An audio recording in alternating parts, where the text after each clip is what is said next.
Yes, ma'am. Good evening. On behalf of Anjar Education Society, I, Hetal Bhatt, welcome you all. તરુણ અવસ્થામાં ઊભી થતી મૂંઝવણ ને તેનો ઉકેલ લાવવા આજે અંજાર એજ્યુકેશન સોસાયટીના વુમેન્સ સેલ દ્વારા પેરેન્ટિંગ ફેસબુક લાઈવ સેમિનાર આયોજન કરવામાં આવેલ છે. આજના આપણા આ સેશનમાં મારી સાથે જોડાયા છે doctor Dhwani Dharmani, consultant physiotherapist as physiotherapy at fitness clinic. અમારી સાથે આજે doctor Shilpa Toshniwal, MD pediatric, gold medalist, અને તેઓએ અનેક સેટ પેરેન્ટિંગ અને લાઈફ સ્કિલ એડોલેસન્ટ અને પેરેન્ટ માટે આયોજન કરેલ છે અને લીધેલા પણ છે. મારા આજના એક્સપર્ટ અને મારા અંજાર એજ્યુકેશન સોસાયટીના campus director doctor Shilpa Bhatt આપણને આજે પેરેન્ટિંગ ટિપ્સ આપશે. શિલ્પા મેમ છેલ્લા ઘણા વર્ષોથી અનેક શૈક્ષણિક સંસ્થાઓ સાથે જોડાયેલા છે. She has also conducted and organized many seminars, a very active member of the Women's Cell. બારે બુદ્ધિ, સોળે શાન અને 20 વાત. આ કહેવત પ્રમાણે બાળકને 12 વર્ષે બુદ્ધિ આવે છે, શાન એટલે કે શાન પણ 16 વર્ષે આવે છે, અને વાન એટલે કે પૂરા રંગરૂપ બાળકને 20 વર્ષે આવે છે. સમાજમાં જો આ કહેવત નજર નાખીએ તો આ કહેવત ઘણે અંશે આપણને સાચી લાગે છે. 12 વર્ષે વટાવી ચૂકેલ કિશોરને આપણે બાળક નહીં કહી શકાય, કારણ કે એની બુદ્ધિનો એટલે કે મેચ્યોરિટીનો ડેવલપમેન્ટ થયો છે, વિકાસ થયો છે. એટલે હવે એ કિશોર અવસ્થામાં આપણે એને એક મેચ્યોર્ડ પર્સન તરીકે આપણે એને કન્સિડર કરવા પડશે. મારી જો આજની તમને વાત કરું એટલે કે બારે બુદ્ધિ. વાતની શરૂઆત એમ કરીશ કે બાળક જ્યારે નાનું હોય છે ત્યારે બાળક આપણી પાછળ એટલે કે મા બાપની પાછળ દોડે છે પોતાની વાત કહેવા માટે. આપણને ના પણ સાંભળવી હોય તો પણ બાળક આપણને સંભળાવે જ છે એની વાત, કારણ કે બાળક હજી નાનું છે. પણ બાળક જ્યારે મોટું થઈ જાય છે ત્યારે મા બાપ બાળકની પાછળ દોડવા લાગે છે. અને જનરલી જ્યારે આ પરિસ્થિતિ ઊભી થાય છે એટલે કે મા બાપે સમજી લેવાનું, વાલીએ સમજી જવું કે બાળક હવે કે ટીન એજ એટલે કે એડોલેસન્ટ એજમાં એ આવી ચૂક્યું છે. અને ત્યારે એક વાલીમાંથી આપણે બાળકનું એક બેસ્ટ ફ્રેન્ડ બનવાનું છે. એટલા માટે એનું પરમ મિત્ર બનવાનું છે કે આપણને પહેલાની જેમ એની વાત કહેવાનું ચાલુ કરે. કારણ કે 12 વર્ષથી પછીનું બાળક, જેને આપણે એડોલેસન્ટ કહીએ છીએ, તેનામાં બુદ્ધિનો વિકાસ થઈ ચૂક્યો છે, મેચ્યોર થઈ ચૂક્યો છે, એનામાં ખુદની એક અન્ડરસ્ટેન્ડિંગ આવવા લાગી છે. અને ત્યારે આપણે એનું એક અંગત મિત્ર બનવાનું છે. I advise to all the parents that let us support and build our child's confidence, self-belief of the child. ચાઇલ્ડમાં એક ઓપ્ટિમિઝમ એટલે કે પોઝિટિવિટી ડેવલપ કરીએ અને આપણા બાળકની ખુદની આઈડેન્ટિટી ડેવલપ કરીએ. As a parent I advice આપણે બાળકને સાંભળવું પડશે. 12 વર્ષ પહેલા આપણે કહેતા હતા એ બાળક સાંભળતું હતું, પણ હવે બાળક કહેશે એડોલેસન્ટ એજમાં કે ટીન એજમાં ત્યારે આપણે સાંભળવાના રોલમાં આવી જશું, આપણે કહેવાના રોલમાં પછી આવશું. બાળક પોતાની જાતને આ એજમાં ઘણો સમજણ અથવા તો સમજે છે. Every parent should take their child into confidence. બાળકને આ બદલાવમાં આપણે એને સપોર્ટ કરવાનો છે, આપણે એનામાં કોન્ફિડન્સ બિલ્ડઅપ કરવાનો છે. એના ડિસિશન્સ આપણે નહીં આપીએ, આપણે એને પૂછશું એના શું ડિસિશન્સ છે, એના શું ઓપિનિયન્સ છે, એના શું ઓપ્શન્સ છે, એ આપણે બાળકને પૂછશું. જો નિગ્લેક્ટ કરશું તો પેરેન્ટ માટે એક ડેન્જરસ પરિસ્થિતિ ભવિષ્યમાં થઈ શકે છે. અને આ પરિસ્થિતિ ના સર્જાય તેના માટે થોડીક ટિપ્સ હું આજે વાલીઓને આપવા માંગીશ.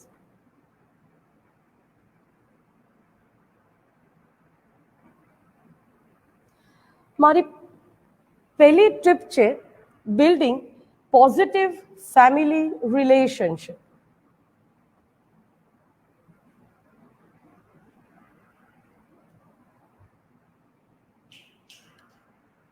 એટલે કે બાળક સાથે આપણે પોઝિટિવ એન્વાયરમેન્ટ બિલ્ડઅપ કરવાનું છે, એક સ્ટ્રોંગ રિલેશનશિપ ડેવલપ કરવાનું છે.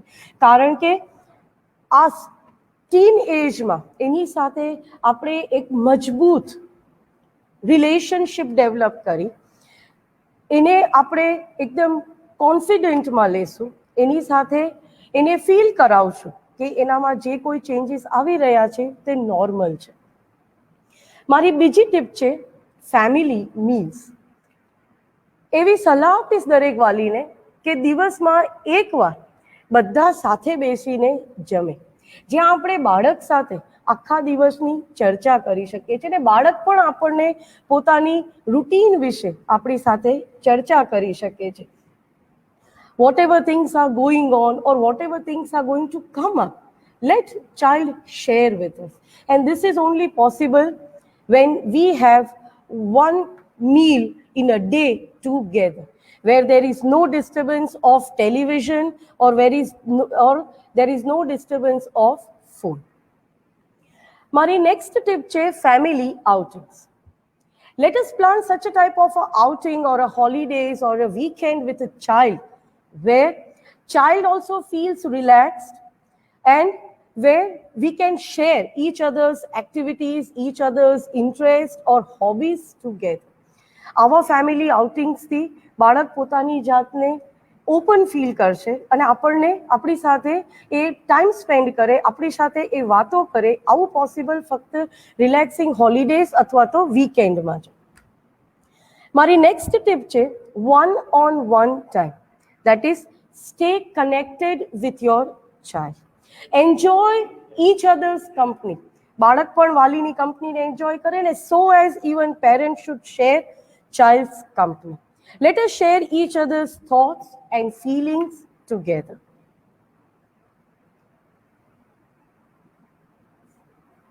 Celebrate your child's accomplishment. That is, આપણે બાળકની જેવી રીતે સારી વાતોને સેલિબ્રેટ કરીએ છીએ, તો એની કોઈ એવી ડિસઅપોઇન્ટિંગ વાતો હોય અથવા તો ફેલિયરની વાતો હોય ત્યારે આપણે બાળકને નિરાશ ન કરતા એની સાથે શેર કરીએ, એને આપણે સપોર્ટ કરીએ. Let us support his hobbies, and let us even support his failures. Let him feel or let her feel completely confident with their parents. Family tradition મારી એક નેક્સ્ટ ટિપ હશે, જેમાં ઘરના બધા family members can plan a movie night out or a long drive, evening walk, night walk, or you can even cook your favorite meal or you can even have your favorite food together. Enjoy each and every moment with your child. Very important, take time to listen. Teenage ની પહેલા we were in the role of telling. આપણે કહેવાના રોલમાં હતા, હવે આપણે સાંભળવાના રોલમાં આવવાનું છે. Yes, let us listen to what our child says.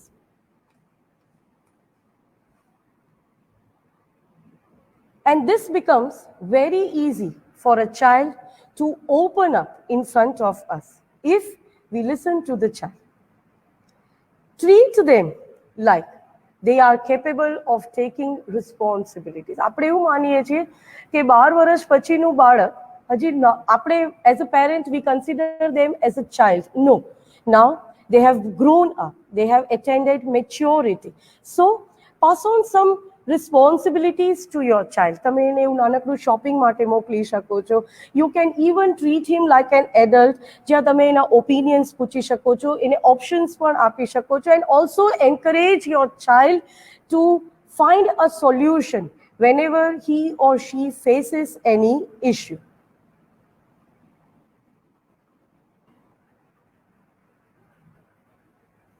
મારી વાતને પૂર્ણ કરતા પહેલા એક વાત ચોક્કસ કહીશ.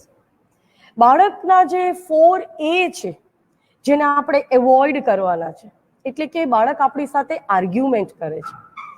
એંગર, એનો ગુસ્સો આપણને બતાવે છે. અલોનનેસ, બાળક ઘણીવાર પોતાની જાતને એકલું માને છે. એરોગન્સ, એના ટેન્ટ્રમ્સ આપણી ઉપર થ્રો કરે છે.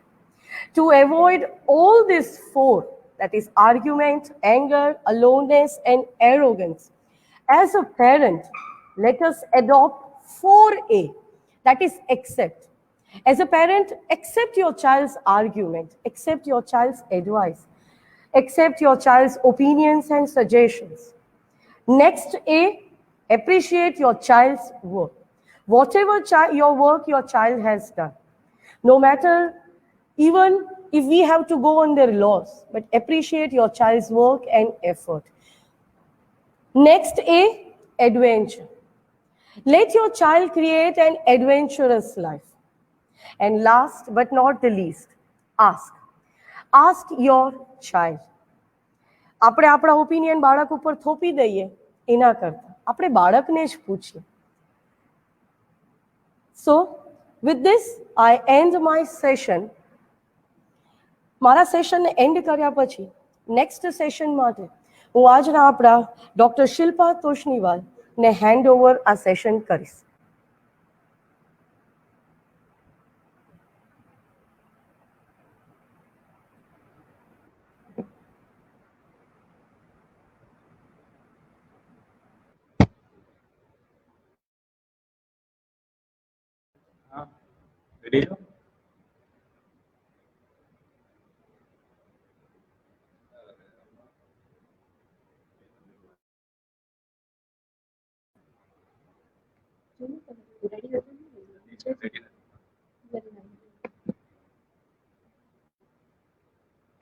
Hello.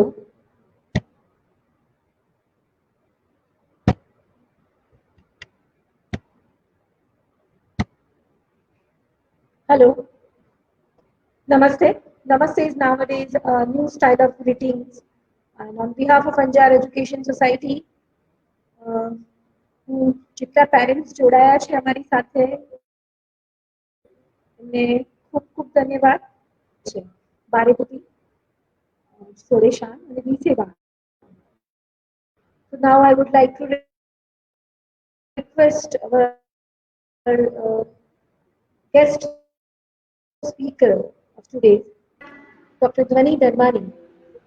I would like to invite the બહુ સુંદર વાત કરશે. હું આશા રાખું છું કે દરેક પેરેન્ટ્સ એ એન્જોય કરે.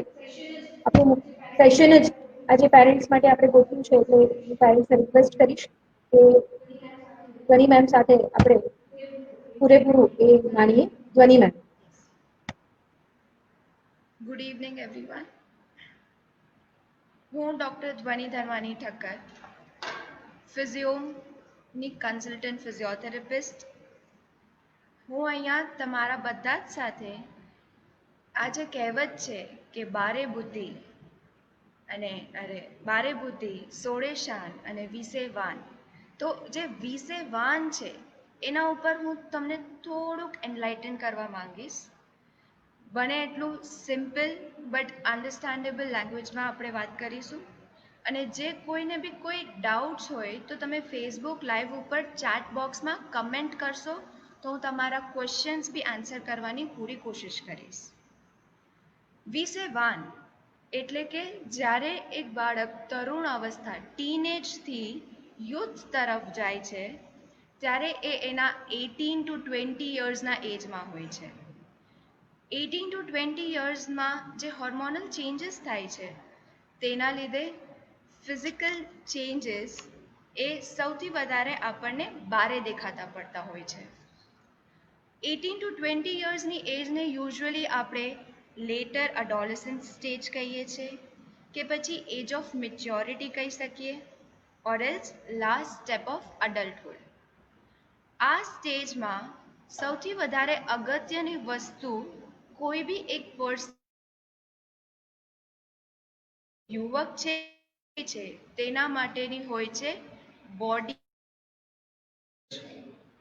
બોડી સેલ્ફ ઇમેજ, એટલે કે તમે તમારી બોડીને કઈ રીતે એક્સેપ્ટ કરો છો. આપણે બધા જ જાણીએ છીએ કે પ્યુબર્ટીમાં કે ટીન એજમાં બહુ બધા ચેન્જીસ આવતા હોય છે. એ ચેન્જીસને કેવી રીતે એક્સેપ્ટ કરવા એનું સૌથી અગત્યનું સ્ટેપ છે કે તમે એ ચેન્જીસને સમજો. એઝ અ પેરેન્ટ તમે તમારા બાળકોને એ ચેન્જીસને સમજાવશો તો એ એક્સેપ્ટ કરી શકશે અને તેવી જ રીતે તે તેમના બોડી સેલ્ફ ઇમેજને આગળ વધારી શકશે. તો લેટ્સ સી કે કયા ફિઝિકલ ચેન્જીસ વધારે જોવા મળે છે.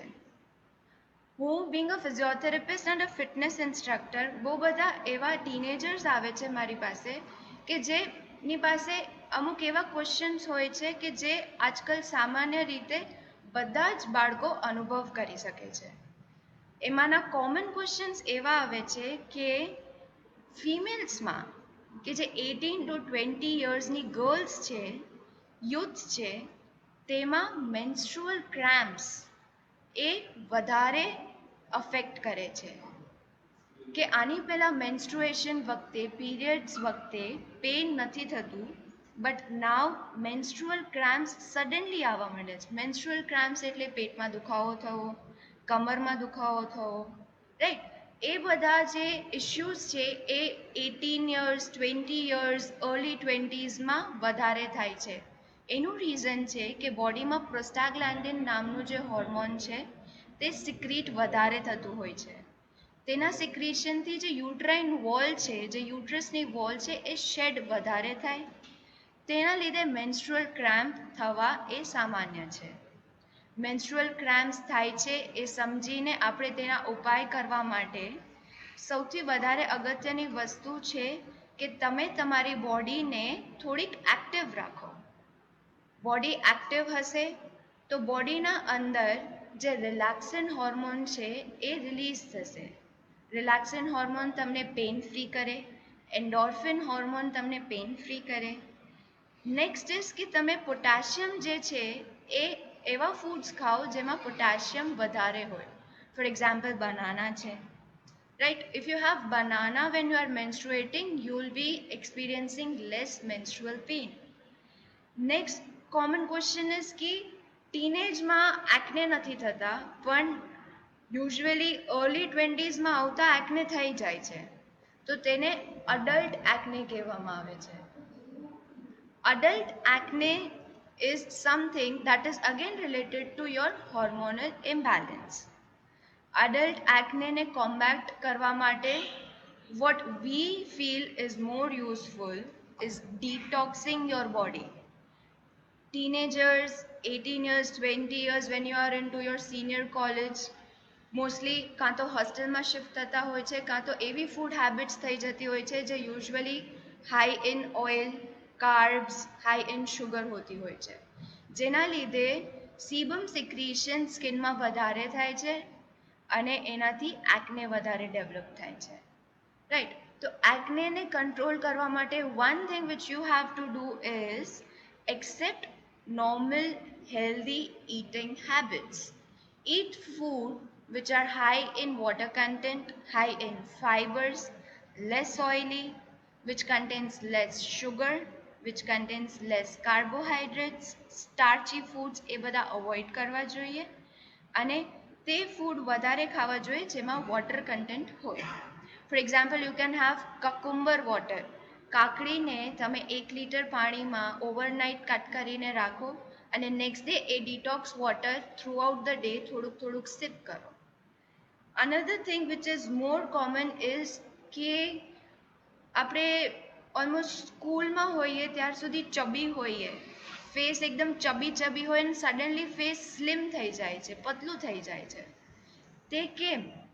તો જે બેબી ફેટ કહેવાય, કે જે ફેટ આપણા બોડીમાં યુઝ્યુઅલી અર્લી પ્યુબર્ટી સુધી હોય છે, પછી તે ફેટ જે સ્કિનના અંદર યુઝ્યુઅલી જે ફેસ પર હોય છે, ચીક્સ પર હોય છે, નેક પર હોય છે, તે પછી ધીમે ધીમે બાકી બધા બોડીમાં ડિસ્ટ્રીબ્યુટ થવા લાગે છે. તો જે મેલ્સ હોય છે, જે મેલ યુથ હોય છે, જે 18 to 20 યર્સના બોયઝ હોય છે, તેમાં જે ફેટ છે એ ફેસ, નેક, ચીક્સ ત્યાંથી હટી અને વેસ્ટ અને અબડોમિન, સ્ટમક એરિયામાં વધારે જતું હોય છે. અને સિમિલરલી ફિમેલ્સનું જે ફેસ, ચીક્સ છે, લોઅર લેગ્સ છે, ત્યાંથી હટીને વેસ્ટ અને હિપ્સમાં વધારે એક્યુમ્યુલેટ થતું હોય છે. સો યુઝ્યુઅલી કેવું થાય છે કે સડનલી તમે ચબીથી ફેસ પતલું લાગવા માંડે છે, બટ વેસ્ટ જે છે, વેસ્ટ એરિયા છે, હિપ્સ એરિયા છે કે સ્ટમક એરિયા છે, તે વધારે લાગવા માંડે છે. That is because fat distribution તે એજમાં એ રીતેનું એ પ્રમાણમાં થતું હોય છે. તેને કંટ્રોલ કરવા માટે again what is important is કે તમે એરોબિક કે કાર્ડિયો એક્સરસાઇઝીસ વધારે કરો, જેનાથી ફેટ ઓછું રહે તમારા બોડીમાં. એવી હેલ્ધી ઇટિંગ હેબિટ્સ ડેવલપ કરો જેનાથી ફેટ ઓછું રહે તમારા બોડીમાં, right. Next is very interesting thing કે બોન્સ આપણા બોડીમાં જે બારે દેખાય છે તે જ વાન નથી, પણ જે અંદર છે, તમારી અંદરની ફિઝિકલ હેલ્થ છે, એ વધારે ઇમ્પોર્ટન્ટ છે. સો અર્લી 20s યુઝ્યુઅલી શું થતું હોય છે કે બોનની જે ડેન્સિટી છે, એક હ્યુમન બોડીના ટોટલ બોન ડેન્સિટી કે બોનનું જેટલું માસ છે એ 20sમાં જેટલું ડેવલપ થાય છે એ પીક લેવલનું હોય છે. તો અગર તમે તમારા બોન્સ 20sમાં આટલા સ્ટ્રોંગ કરી દેશો, 18 to 20 યર્સમાં આટલા સ્ટ્રોંગ કરી દેશો, તો આગળ જતાં તમારી આગળની લાઈફમાં તમને બોન રિલેટેડ કોઈ બી એલમેન્ટ, કોઈ બી ડિઝીઝ કે કોઈ બી તકલીફ થવાના ચાન્સીસ ઘણા ઓછા થઈ જાય છે. તેના માટે આપણે શું કરી શકીએ છીએ, તો વેટ બેરિંગ એક્સરસાઇઝીસ કે જેમાં તમે તમારા બોડીનું વેટ તમે પોતે ઉચકો છો તેવી એક્સરસાઇઝીસ કરવી ઇમ્પોર્ટન્ટ છે. તે એના ઓલ્ટરનેટિવમાં you can do some exercises which strengthen your muscular strength develop થાય તેવી એક્સરસાઇઝીસ કરો. પ્રોટીન તમને મળે તેવું ફૂડ ખાઓ. Protein rich food are pulses, right, then proper nuts, ghee, a milk, dairy products જેમાંથી તમને પ્રોટીન મળે છે નેચરલી તેવા ફૂડ્સ ખાઓ. કેલ્શિયમ મળે છે તેવા ફૂડ્સ ખાઓ. વિટામિન સી જે તમારા બોડીમાં કેલ્શિયમ એબ્ઝોર્બ કરવાના માટે હેલ્પ કરે છે તે બધા ફૂડ્સ જો તમે વધારે લો તો એ તમારા બોડી માટે અને બોન્સ માટે બેનિફિશિયલ રહેશે. Next thing which I have come across કે આ એક ક્વેશ્ચન બી બહુ જ વધારે કોમન દેખાતું હોય છે, તે છે કે બોયઝમાં કે ગર્લ્સમાં જે નેલ્સ છે કે નેલ્સનું ગ્રોથ કે હેર ગ્રોથ કે અર્લી જેને હેરિડિટી હોય છે તેને હેરનું ગ્રેઇંગ સ્ટાર્ટ થઈ જાય છે. તો એ કેમ? નેલ્સ કે વાળ બહુ જ સારી રીતે વધતા હોય છે. Suddenly when you enter your early 20s તો એ હેર ગ્રોથ સ્ટોપ થઈ જાય, સ્લો થઈ જાય, વધારે હેર લોસ સ્ટાર્ટ થવા માંડે છે. તો આટલી યંગ એજમાં આ બધું થવું એ કોઈને બી ટેન્શન થઈ શકે છે. But the only reason behind this is કે અત્યારે તમારું બોડી ડેવલપ થઈ રહ્યું છે, તો તમારું ઇન્ટરનલ ડેવલપમેન્ટ અને બાકી બધા જે નેસેસરી ડેવલપમેન્ટ છે તેમાં તમારું બોડી જે ઇમ્પોર્ટન્ટ વાઇટામિન્સ છે, મિનરલ્સ છે, એ બધું યુઝ કરે છે for the development of your other important organs. અને આ વાળ, નેલ્સ એ બધા એક્ઝોસ્કેલેટન કહેવાય. તો જે એક્ઝોસ્કેલેટન છે એને એટલું બધું ગ્રોથ મળવું આ એજે ઇમ્પોર્ટન્ટ નથી જેટલું તમારા બોન્સને, તમારા મસલ્સને, તમારા ઇન્ટરનલ ઓર્ગન્સને સ્ટ્રેન્થન થવા માટેનું જરૂરી છે. That is why what body does is body shifts that important vitamins and minerals from the exoskeleton and uses somewhere where it is more important. So for that what you can do is કે તમે extra એવા બધા food લો કે જે તમને supplements, vitamin ઈનું supplement મળી શકે એવું ફૂડ લો. તો વાઇટામિન ઈ તમને વોલનટ્સમાં વધારે સારું મળે, વાઇટામિન ઈ તમને ઓલિવ ઓઇલમાં વધારે સારું મળે. બીજું જે ફેક્ટર છે કે જો તમે કે કોઈને બી એવું લાગે કે ના હું આજે સારી નથી દેખાતી, કે હું આજે સ્કિન મારી સારી નથી, મને એક્ને છે કે મને હેરફોલ થાય છે, તો એના લીધે સ્ટ્રેસ ડેવલપ થતું હોય છે.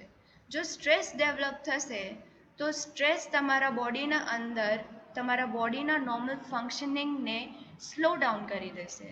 સ્લો ડાઉન થવાના કારણે તમે જેટલું અત્યારે તમારા બોડીને આઉટર વેમાં ડેમેજ કરો છો એનાથી વધારે ઇન્ટરનલ ડેમેજ થવાના ચાન્સીસ વધારે છે. So the first factor which you have to avoid is to combat stress. Next thing which I feel is કે 20s તમારી જે ફિઝિકલ એબિલિટીઝ છે એ પીક પર હોય છે, કે તમારું બોડીનું સ્ટ્રેન્થ છે, મસ્ક્યુલર સ્ટ્રેન્થ છે એ આટલું વધારે હોય છે કે જો તમે એને એક રાઇટ ડિરેક્શનમાં યુઝ કરો.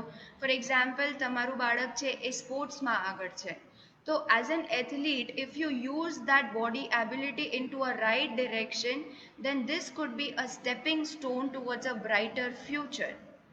If you develop a good body strength at this age, then the chances of getting any body ailments because of muscular weakness, joint stiffness, muscular less muscular flexibility, એ બધા chances ઘણા ઓછા થઈ જાય છે in your later stage. At the end હું એ જ કહેવા માંગીશ કે વોટ યુ ફીડ, કે જે તમે તમારા બોડીને, તમારા માઇન્ડને અને તમારા સોલને જે તમે આપો છો પોષણ, એ જ બારે દેખાય છે. તો મારું જે 3 ટિપ્સ હશે એ છે good food, good thoughts and good company. Good food for me includes in your 18 to 20 years age. Apart from that also, this is implyable to any age group. Good food should have more water content. As we all know that our human body is made up of more than 70% of water. So the more water you drink, the more hydrated your body is. So have more water. Second, have such food which is high in water content. Third, have food which is high in calcium content, which is high in protein and fiber content. Third is કે આ એક એવું એજ છે 18 to 20 યર્સમાં usually જે બાળકો છે તે college માટે કે 20 યર્સ પછી જોબ માટે એ બધી જગ્યાએ ઘરેથી બહાર શિફ્ટ થતા હોય છે, ત્યારે ફૂડ હેબિટ્સ તેમની ઘણી ચેન્જ થઈ જતી હોય છે, કારણ કે ઘરે જે ખાવાનું મળે તે બહાર ઓબ્વિયસ છે કે એ નહીં મળી શકે. તો એ આપણા પર છે કે આપણે કેટલું વાઇઝલી શું ખાવું છે તે ઓપ્શન્સ પિક કરીએ. Pick such foods which are more nutritious. Go for nutrition more rather than for taste. Empty calories કે જેમ કે સોડા છે, થમ્સ અપ છે, એ બધી વસ્તુ અવોઇડ કરો, કારણ કે તમે એનાથી ન્યુટ્રિશન નથી મળતું. Right. Next come is good thoughts. આ એક એવી એજ છે જ્યારે ફ્રસ્ટ્રેશન થઈ શકે, કોમ્પિટિશનના લીધે જેલસી થઈ શકે, ગુસ્સો આવી શકે વધારે, કારણ કે લોહી ગરમ છે, right. Then comes heart breaks તમે એક્સપિરિયન્સ કરી શકો. તો this is the time where you have to maintain good thoughts and avoid all this negative emotions, so that કે અનડ્યુ સ્ટ્રેસ ના આવે. સ્ટ્રેસ ના આવે તો automatically your entire body's metabolism, hormonal balance, everything is under control and is under balance. Next is good company. Company matters a lot, right? So if you keep good company, if you are around such people who keep you positive, who help you grow, if you keep such friends જે તમને કોઈ એક physical activity, sports, gym એ બધા માટે વધારે support કરે, તમારી સાથે ત્યાં આવે, that is important rather than such friends who pull you down, who asks you not to do any physical activity rather than stay at home or stay at one place and play online games like PUBG or something like that. Then comes is you should always have one guide or mentor in life જે તમને every step પર guidance આપે, motivation આપે, કે તમે જ્યારે બી કોઈ એક ડાયલામામાં હો કે શું કરવું જોઈએ તો એ તમને એક ક્લિયર પાથ બતાવે. And as we all know that good books are the best company, right? If you read more books at this age, then you'll be able to make out how you want to plan your future, how you want to make yourself so that you can be able to face any kind of difficulty that is going to be in front of you in the future. So if I want to give you some good 3 books to read in your early 20s, then those 3 books will be: one is 52 Cups of Coffee, that is by Megan. The writer is Megan. Second is The Alchemist. The writer is Paulo Coelho. Third is you can also read Wings of Fire, that is by APJ Abdul Kalam. So this is my entire outlook on VSE1, or how you can grow physically along with how you can grow as an entire individual in your 18 to 20 years of age. Thank you. Thank you ma'am. સેશનને આગળ વધારતા doctor Shilpa તોષણીવાલને request કરીશ કે તેઓ આગળ સેશનને continue કરે. Doctor Shilpa Toshniwal, MD paediatric.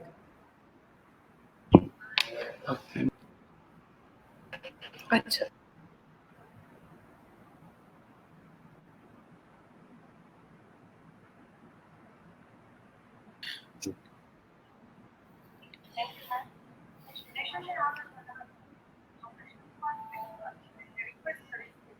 hello everyone.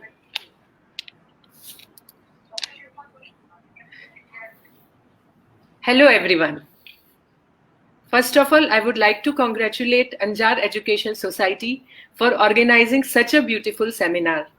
Lockdown के इस समय का सदुपयोग टेक्नोलॉजी को साथ में रखते हुए ये एक बहुत ही अच्छा प्रयास है. जैसा कि मैम ने बताया, मैं एक पीडियाट्रिशियन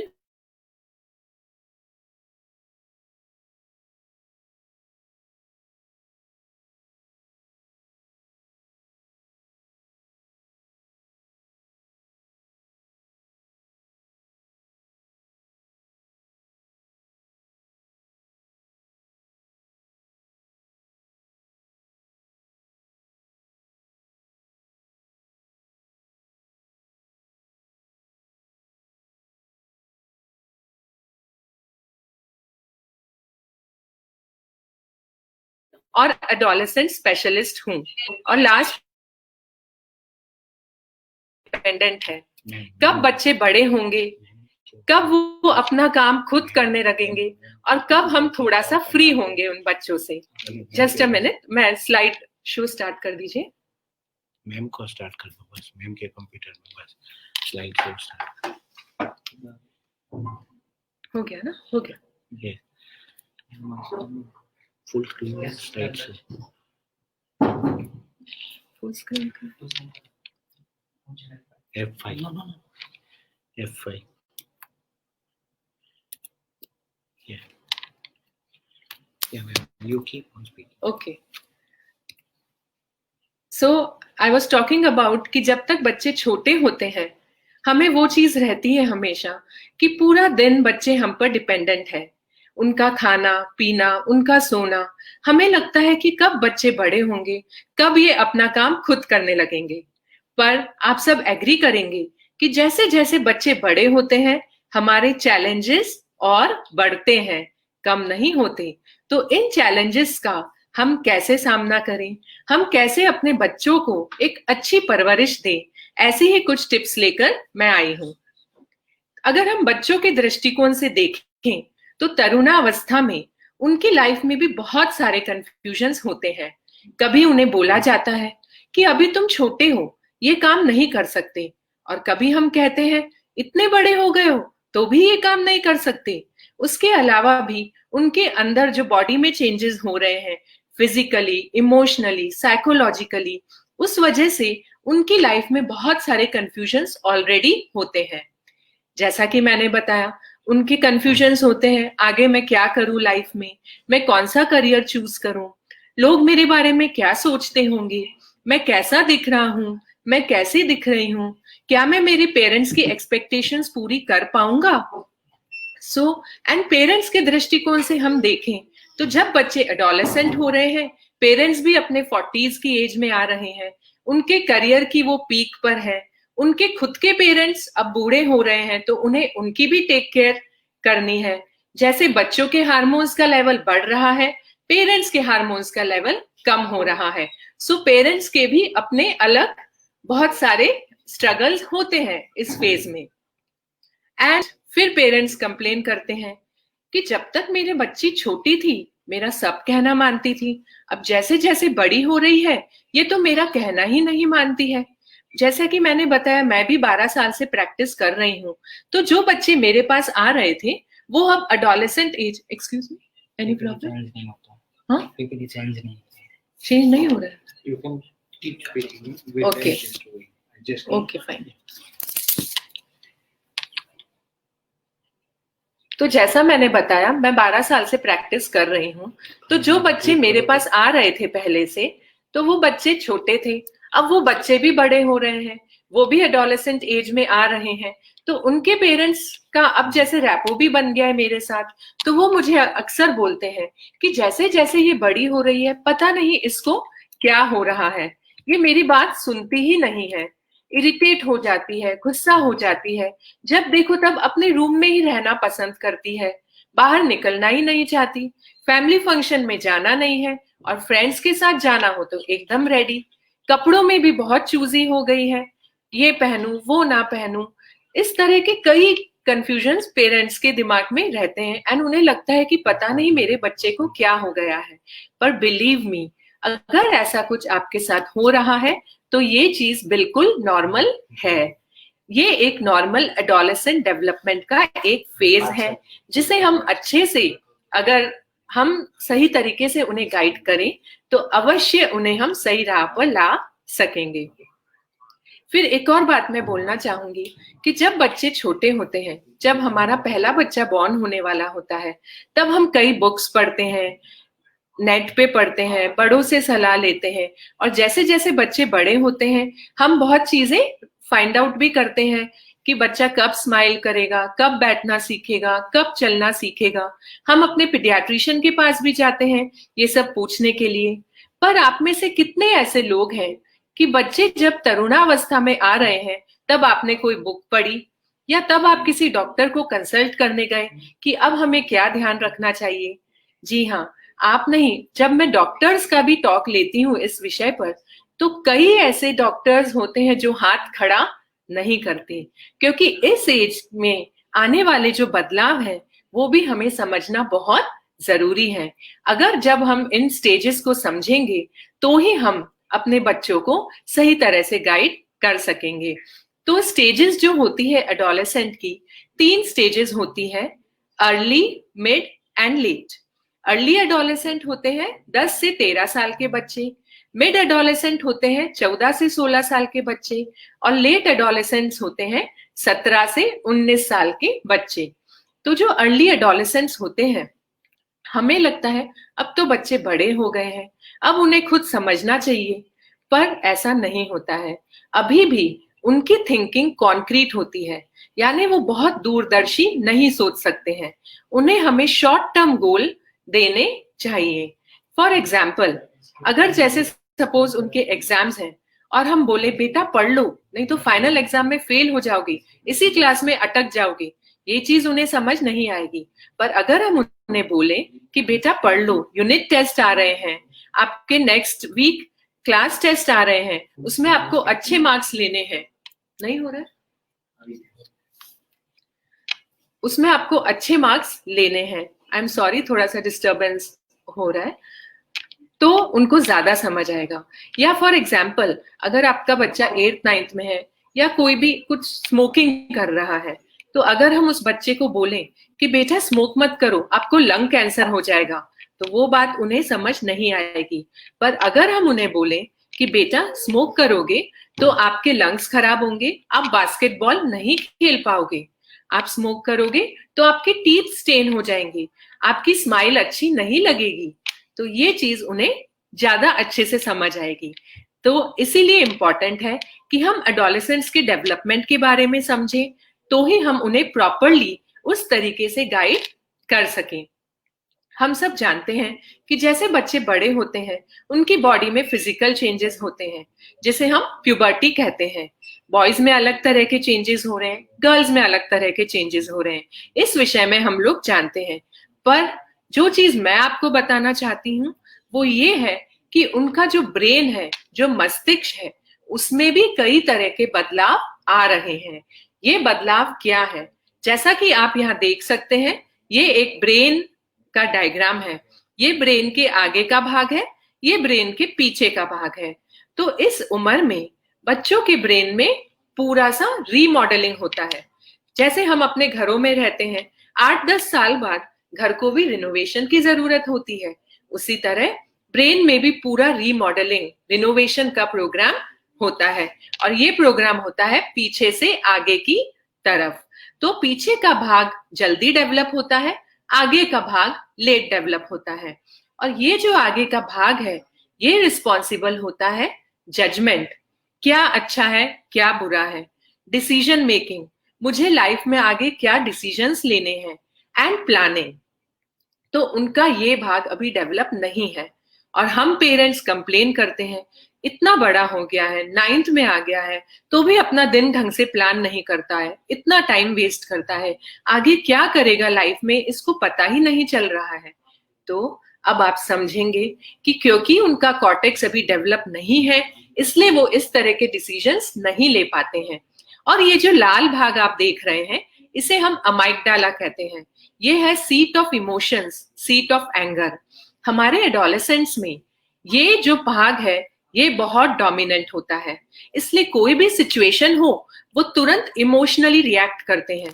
हम उन्हें कुछ भी बोले, वो तुरंत रिएक्ट करते हैं, राइट? अब आप कोरिलेट कर पाएंगे कि बच्चे ऐसा कर रहे हैं, उन्हें गुस्सा जल्दी क्यों आता है, उन्हें एंगर, इरिटेशन जल्दी क्यों आता है, क्योंकि उनका अमाइगडाला बहुत डोमिनेंट है। दूसरी बात, अब जो ब्रेन में चेंज हो रहे हैं, इज इट ओके? राइट। अब जो ब्रेन में चेंज हो रहे हैं, उसमें से एक चेंज है प्रूनिंग। सपोज एक पत्थर का टुकड़ा आपको दिया जाए और उसमें से हमें मूर्ति तराशनी है, तो जो भी एक्सेस पत्थर है उसे निकाला जाएगा, तभी वो मूर्ति हमारे सामने आएगी। उसी तरह एडोलेसेंस एज में हमारे ब्रेन में ये प्रूनिंग का प्रोसेस होता है। जो ब्रेन के भाग यूज नहीं किए जाते हैं, वो ब्रेन के भाग चले जाते हैं। इसीलिए कहा जाता है, हमेशा मैं एडवाइस करती हूँ कि इस उम्र में बच्चे जितना हो सके अच्छी एक्टिविटीज में इन्वॉल्व रहें। पढ़ाई तो करें ही, साथ में स्पोर्ट्स, डांस, म्यूजिक, इस तरह की एक्टिविटीज करें। और इसकी जगह अगर बच्चे मोबाइल गेम्स, इंटरनेट एडिक्शन, इसके शिकार हो जाएंगे, तो फिर पूरी लाइफ उनके ब्रेन के वही एरियाज डोमिनेंट रहेंगे। Same way myelination. माइलिनेशन भी एक मेडिकल टर्म है, मैं आपको समझाती हूँ कि बच्चों के में इस एज में जो नर्व सेल होता है, ये जो आप देख रहे हैं, ये हमारे ब्रेन का, हमारे मस्तिष्क का एक सेल है। इसके ऊपर माइलिन लेयर होती है। तो ये माइलिनेशन का प्रोसेस इस एज में होता है। माइलिनेशन जब होता है तो जो करंट है, ब्रेन का जो सर्किट है, वो स्ट्रांग होता है। इसलिए आपने अक्सर देखा ही होगा कि एडोलेसेंट बच्चे हमसे कहीं ज्यादा आईक्यू उनका कहीं ज्यादा अच्छा होता है। सपोज फॉर एग्जाम्पल, आपको ड्राइविंग नहीं आती है, अगर मैं बोलूं आप भी ड्राइविंग सीखो और आपका एडोलेसेंट बच्चा भी ड्राइविंग सीखे, तो कौन ज्यादा जल्दी सीखेगा? ऑफ कोर्स आपका बच्चा। कोई भी स्किल वो लोग जल्दी सीखते हैं क्योंकि उनका ब्रेन अभी बहुत स्ट्रांग है, because of the process of myelination. देखिए, ये भी आप समझ सकते हैं कि जब भी सपोज एक रोड है, सिंगल रोड है, उस पर बहुत ज्यादा ट्रैफिक है, तो मुझे एक जगह से दूसरी जगह जाना है तो बहुत ज्यादा समय लगेगा, राइट? पर अगर ओवर ब्रिज, अंडर ब्रिजेस बन जाए तो ट्रैफिक जैम कम हो जाता है और हम बहुत जल्दी, बहुत अच्छी स्पीड पर एक से दूसरी जगह पहुंच सकते हैं। इसी तरह के चेंजेस ब्रेन में हो रहे हैं अभी कि बहुत रैपिड स्पीड पे सर्किट्स डेवलप हो रहे हैं, इसलिए उनका ब्रेन बहुत ही फास्ट एक्ट करता है। इसलिए हम कहते हैं कि हमारे जो एडोलेसेंट्स हैं, they are like Ferrari car. Ferrari car एक बहुत ही तेज स्पीड वाली कार, पर उस कार के ब्रेक्स फेल हैं। जी हाँ, इसलिए हम पेरेंट्स, हम टीचर्स को उनका लाइफ का ब्रेक बनना है। और हम ब्रेक तभी बन सकते हैं जब हम उन्हें एक पॉजिटिव तरीके से गाइड करें और वो अपनी प्रॉब्लम्स लेके सबसे पहले हमारे पास आए। एक और जो ब्रेन की उनकी खासियत है, वो है प्लास्टिसिटी। एक स्पॉन्ज का पीस आप इमेजिन करो। स्पॉन्ज में जब हम पानी डालते हैं तो वो एब्जॉर्ब करता जाता है, राइट? और यही स्पॉन्ज जब बहुत पुराना हो जाता है तब वो कड़क हो जाता है, इतना एब्जॉर्ब नहीं कर पाता। हमारे एडोलेसेंट्स की ब्रेन इस स्पॉन्ज की तरह है, वो बहुत जल्दी सब इंफॉर्मेशन नॉलेज को एब्जॉर्ब कर लेते हैं, right? Then the pleasure pathway, ये भी एक पॉइंट समझना जरूरी है कि हमारे एडोलेसेंट्स को प्लेजर या रिवॉर्ड की आवश्यकता बहुत ज्यादा होती है। उन्हें बहुत एप्रिसिएशन चाहिए, प्रेज चाहिए और रिवॉर्ड चाहिए। पर होता क्या है, जैसे जैसे बड़े होते हैं उनसे हमारी एक्सपेक्टेशन बढ़ जाती है, तो हम भी कहीं उन्हें रोक टोक ज्यादा करने लगते हैं। टीचर्स भी उन्हें क्रिटिसाइज करते हैं कि तुम ज्यादा अच्छा कैसे करो, वो चीज उन्हें अच्छी नहीं लगती। इसलिए वो लोग mobile games, video games, internet के द्वारा अपने रिवॉर्ड सेंटर का स्टिमुलेशन पाते हैं। जब भी मोबाइल पे कुछ गेम खेलते हैं, एक लेवल से दूसरा लेवल, दूसरे से तीसरा लेवल, तो उन्हें वो मजा आता है, उन्हें पॉइंट्स मिल रहे हैं, उन्हें स्कोर्स मिल रहे हैं। फेसबुक, इंस्टाग्राम पे जब वो कुछ पोस्ट करते हैं, उन्हें लाइक्स मिलते हैं, उससे उनका रिवॉर्ड सेंटर स्टिमुलेट होता है। तो इस चीज से उन्हें हमें कैसे बचाना है? हमें उन्हें अप्रिशिएट और प्रेज इतना करना है कि हम पॉजिटिव तरीके से उनके रिवॉर्ड सेंटर को स्टिमुलेट करें, तो वो ये नेगेटिव तरीकों के पास जा ही ना पाए। एक और चीज, द रोल ऑफ डोपामिन। अब डोपामिन क्या है? बहुत ज्यादा मेडिकल टर्म्स हो रही हैं, पर मैं सिंपल भाषा में आपको समझाने की कोशिश करूंगी। जब भी हमें किसी चीज में या किसी एक्टिविटी में मजा आता है, तो डोपामिन नाम का केमिकल सेक्रीट होता है, और ये डोपामिन की वजह से ही हम एंजॉय करते हैं। जैसे अगर हम किसी वेकेशन पर जाएं या बैठ के शांति से योगा करें, मेडिटेशन करें, तो डोपामिन सेक्रीट होता है। पर हमारे एडोलेसेंट्स को इस डोपामिन की आवश्यकता हमसे कई ज्यादा है। इसलिए आपने अक्सर ऑब्जर्व किया होगा कि वो बहुत जल्दी बोर हो जाते हैं। कुछ भी काम कर रहे हैं, मम्मा मैं बोर हो गया, अब कुछ और करूं, अब कुछ और करूं। और इसलिए अगेन जब भी वो मोबाइल पे या इंटरनेट पे कुछ देखते हैं, उन्हें अलग अलग एक्टिविटीज मिलती है, अलग अलग वीडियोस, अलग अलग पिक्चर्स मिलती है, तो उससे डोपामिन सिक्रीट होता है।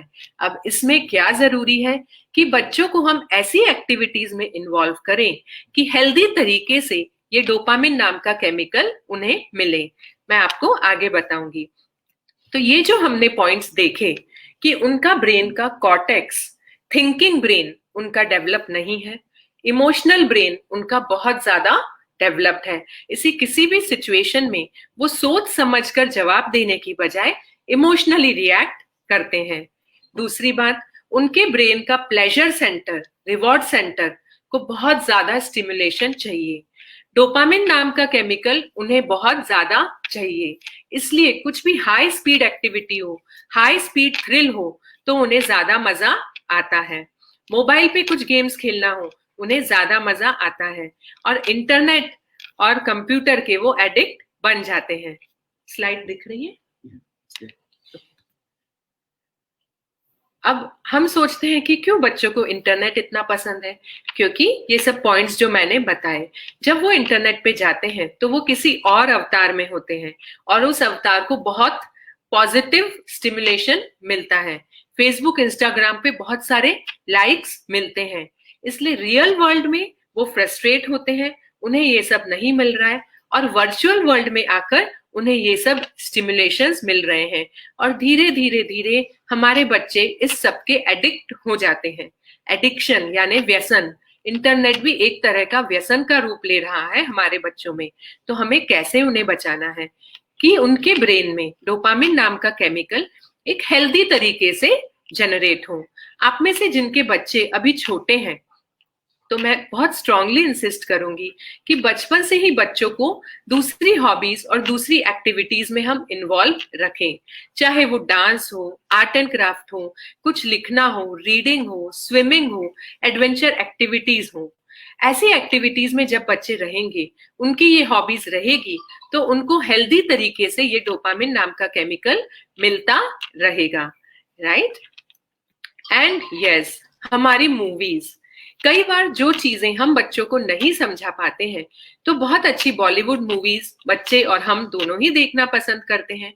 तो मूवीज अगर हम बच्चे के साथ देखें, बच्चे एंजॉय भी करेंगे और इनडायरेक्टली जो मैसेज हम बच्चे को सिखाना चाहते हैं वो हम मूवी के द्वारा सिखा सकते हैं। एक छोटी सी लिस्ट मैंने यहाँ बनाई है जो मेरी अपनी फेवरेट मूवीज है कि हमारे बच्चों को देखना चाहिए। I would like you all to go through this list.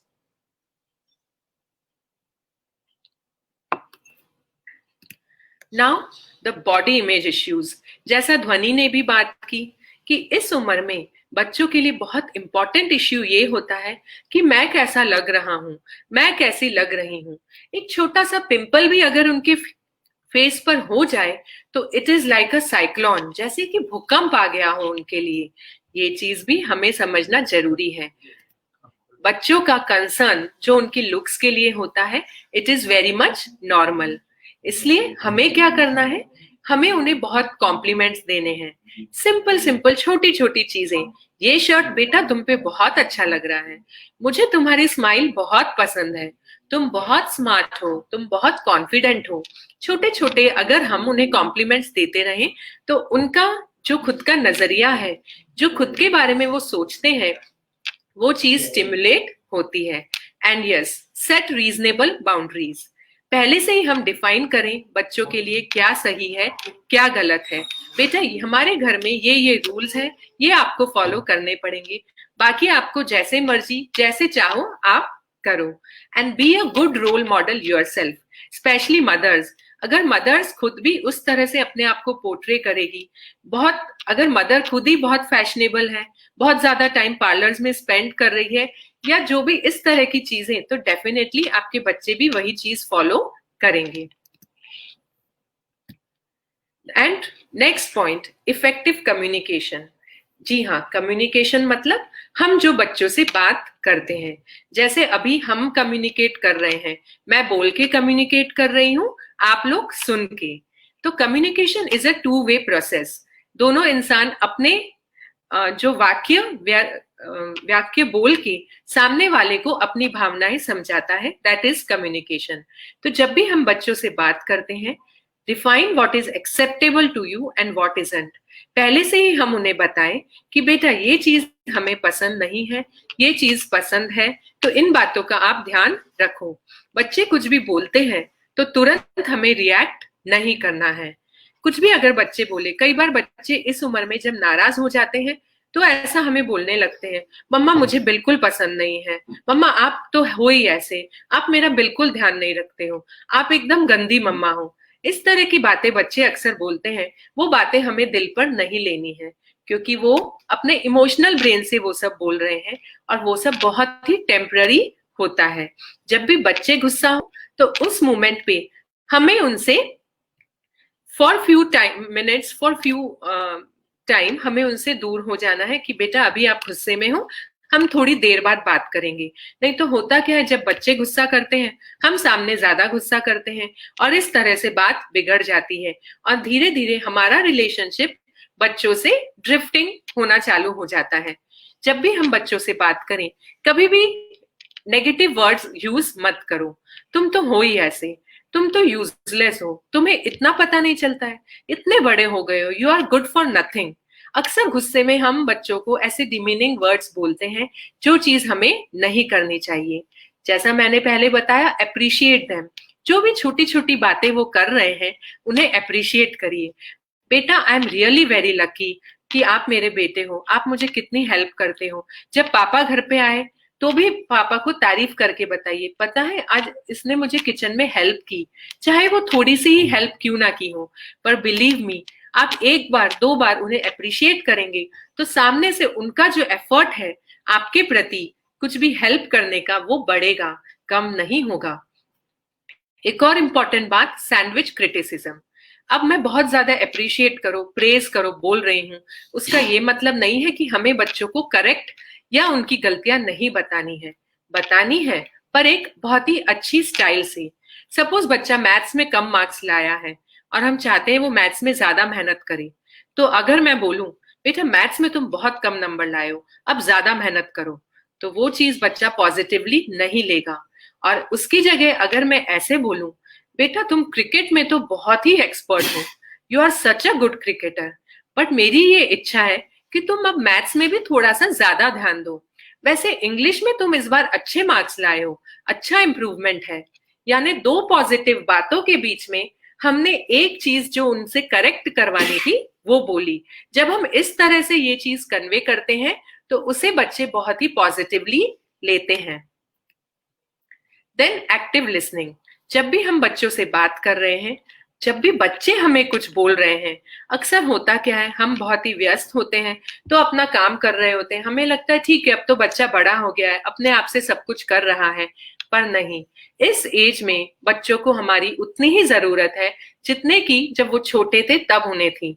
अब हमें उन्हें उनका एक लिसनर बनना है, हमें उन्हें सुनना है ज्यादा से ज्यादा नहीं, कम से कम 15 मिनट दिन के ऐसे होने चाहिए जो समय सिर्फ आपका आपके बच्चे के लिए है कि वो बोल रहा है और आप सुन रहे हो। अब ये भी मैं आपको बताना चाहूंगी कि हमें सुनना कैसे है। जब भी बच्चे हमें कुछ बोलना चाहते हैं, हम अपना पूरा अटेंशन उनकी तरफ पे करें। अगर कुछ काम भी कर रहे हैं तो अच्छा बेटा मैं 2 मिनट ये काम फिनिश कर लूं फिर आपकी बात सुनती हूँ। अगर आप कुछ बहुत इंपॉर्टेंट कर रहे हो तो अपना काम and straight get to them, और अदरवाइज बच्चों को आप सुनिए। जब भी बच्चे कुछ बोल रहे हैं, आई कांटेक्ट आपका बच्चे के साथ होना चाहिए, उनकी आंखों में आंखें डालकर उनकी बात सुनिए। वो जो भी बोल रहे हैं, अच्छा, ओके, इस तरह से रिएक्ट करिए तो बच्चे को लगेगा कि हाँ मम्मा इंटरेस्ट ले रही है। आपकी बॉडी लैंग्वेज भी ऐसी होनी चाहिए कि आप बच्चे की तरफ झुके हुए हैं, आप अपना सर नॉड कर रहे हैं, सर हिला रहे हैं, तो उसको लगेगा कि यस मम्मा मेरी बात में इंटरेस्ट ले रही है। And towards the end, I would like to now present some golden rules for parents, especially adolescent age में आप पेरेंट्स को क्या क्या बातों का ध्यान रखना है। Be there for your child, जैसा कि मैंने अभी जस्ट जो पॉइंट बताया कि क्वालिटी समय बच्चे के साथ आपको स्पेंड करना है, ज्यादा नहीं तो भी दिन में कम से कम 15 मिनट का समय। Spend less time instructing and more time listening. बच्चे छोटे होते हैं तो हमें आदत पड़ जाती है कि हम उन्हें बहुत सारे इंस्ट्रक्शंस देते हैं, ऐसे करो ऐसे मत करो, स्कूल जाओ तो टीचर को ऐसे दिखाना, वो आंटी को घर जाओ तो उनको नमस्ते बोलना। पर जब बच्चे बड़े होते हैं तब उन्हें ये चीज पसंद नहीं आती कि हम उन्हें बहुत सारे इंस्ट्रक्शंस दें। हमें अब उनके साथ जब भी हम कम्युनिकेशन कर रहे हैं तो हमें उन्हें ज्यादा सुनना है और कम बोलना है। Third rule, make rules and set discipline in advance. This is very very important. कई बार पेरेंट्स मेरे पास आते हैं, बच्चा 13 साल का हो गया है, बिल्कुल सुनता नहीं है, फोन पे बैठा रहता है, टीवी देखता रहता है, पर फिर मैं उन्हें पूछती हूँ कि जब वो छोटा था तब से आपके घर में कुछ रूल्स हैं कि टीवी इतना ही समय देखना है, मोबाइल इतना ही समय खेलना है? नहीं, तब तो कोई रूल्स नहीं होते। तब हमें लगता है कि अभी तो छोटा है, भले ना एंजॉय करे, भले ना टीवी देखे, तो ये चीज गलत है। छोटेपन से ही प्रॉपर रूल्स होने चाहिए ताकि बच्चे इस उम्र में आकर भी वो रूल्स को फॉलो करें। Then connect with their friends in a friendly way. मैंने पहले बताया था कि आप पेरेंट्स की अक्सर कंप्लेन होती है कि इस एज में उन्हें अपने फ्रेंड्स ज्यादा पसंद होते हैं। ये बिल्कुल जायज है, they enjoy their friends company more. तो हमारे लिए क्या जरूरी है कि हम ये समझें, ये जाने कि उनके फ्रेंड्स कौन हैं। सपोज हमें कोई फ्रेंड पसंद नहीं है, अगर हम स्ट्रेट वे बोलेंगे कि बेटा वो फ्रेंड तुम्हारा अच्छा नहीं है, उससे फ्रेंडशिप मत करो, तो बच्चे ये बात नहीं मानेंगे। इंस्टेड आप उन फ्रेंड्स को कभी घर पे नाश्ते पे इनवाइट करो, या कहीं सब फ्रेंड्स को मिला के आज मैं तुम्हें घुमाने ले जाऊंगा या ट्रीट पे ले जाऊंगा या मूवी ले जाऊंगा, इस तरह से सब फ्रेंड्स को बाहर ले जाइए। और फिर आपने जो ऑब्जर्व किया है वो अपने बच्चे के साथ शेयर करो। बेटा आपका जो फ्रेंड है नवीन, उसकी मुझे ये बात पसंद नहीं आई, आई थिंक आपको उससे फ्रेंडशिप नहीं रखनी चाहिए, फिर जैसे आपकी मर्जी। हमने विद द प्रॉपर जजमेंट उसको बता दिया एंड देन हमने डिसीजन बच्चे पे छोड़ा है। जब भी हम अपना सजेशन देकर डिसीजन बच्चे पर छोड़ते हैं तो बिलीव मी, बच्चे उस बात को बहुत पॉजिटिवली लेते हैं एंड 99% ऑफ द टाइम बच्चे वही चीज करते हैं जो हम चाहते हैं. Next point, be a role model yourself. Yes, मेरा बच्चा बहुत मोबाइल देखता है, मैं उसे बोलती हूँ बेटा मोबाइल मत देखो, पर मैं खुद क्या कर रही हूँ, मैं जैसे ही फ्री होती हूँ अपना व्हाट्सएप लेके बैठ जा रही हूँ. तो बच्चों को क्या मैसेज मिलेगा कि मम्मा आधा घंटा फ्री है, वो आधा घंटा पूरा फोन में स्पेंड कर रही है. तो भले मैं 3 घंटे 4 घंटे फ्री हूँ, तो मैं उतना टाइम फोन पे ही स्पेंड करूंगा. तो जो भी चेंजेस हम बच्चे में चाहते हैं, पहले आप खुद के आईने में झांक कर देखिए कि क्या कहीं वो गलती मैं कर रही हूं या मैं कर रहा हूं. अगर हम वो चीज कर रहे हैं तो बहुत इंपॉर्टेंट है कि हम उस चीज को खुद पहले बदलें. एक छोटा सा वीडियो मेरे पास है यहाँ पर. पूछ तो जब हम क्वेश्चन आंसर पूछते हैं, तो जब बच्चे सही जवाब देते हैं तो हम ओके ऐसा बोलते हैं. पर जैसे ही बच्चे कुछ गलती करते हैं, हम तुरंत डांट देते हैं. पर जब बच्चा कुछ अच्छा बोल रहा है तो उसे वेरी गुड बोलिए. हम वो चीज करना भूल जाते हैं. हमें लगता है कि ये तो एक्सपेक्टेड है, ये तो इसको आना ही चाहिए. पर ये मैंने खुद भी बहुत ज्यादा ऑब्जर्व किया है कि जब हम बच्चों को अप्रिशिएट तो नहीं करते हैं और तुरंत उनकी गलती बताते हैं, तो वो हमेशा ये रियलाइज करते हैं कि मम्मा आप गलती तो तुरंत बता दे. तो बच्चे जब भी कुछ अच्छा कर रहे हैं, तब उस बिहेवियर को हाईलाइट करिए. Turn negative communication to positive. ऐसे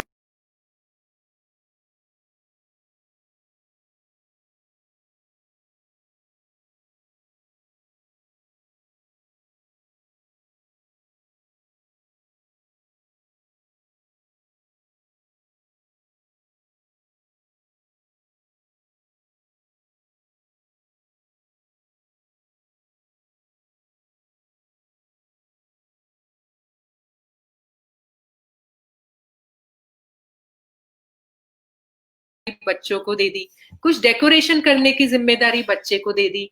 जब भी हम बच्चों को इस एज में कुछ रिस्पॉन्सिबिलिटी देते हैं, या घर पे ही छोटे भाई बहन का कुछ काम हमने सौंप दिया कि बेटा इसका आपको ही ध्यान रखना है, या दादा दादी को दवा याद कराने का आपको ही ध्यान रखना है, जब भी हम उन्हें कोई रिस्पॉन्सिबिलिटी देते हैं तो उनका सेल्फ एस्टीम बढ़ता है.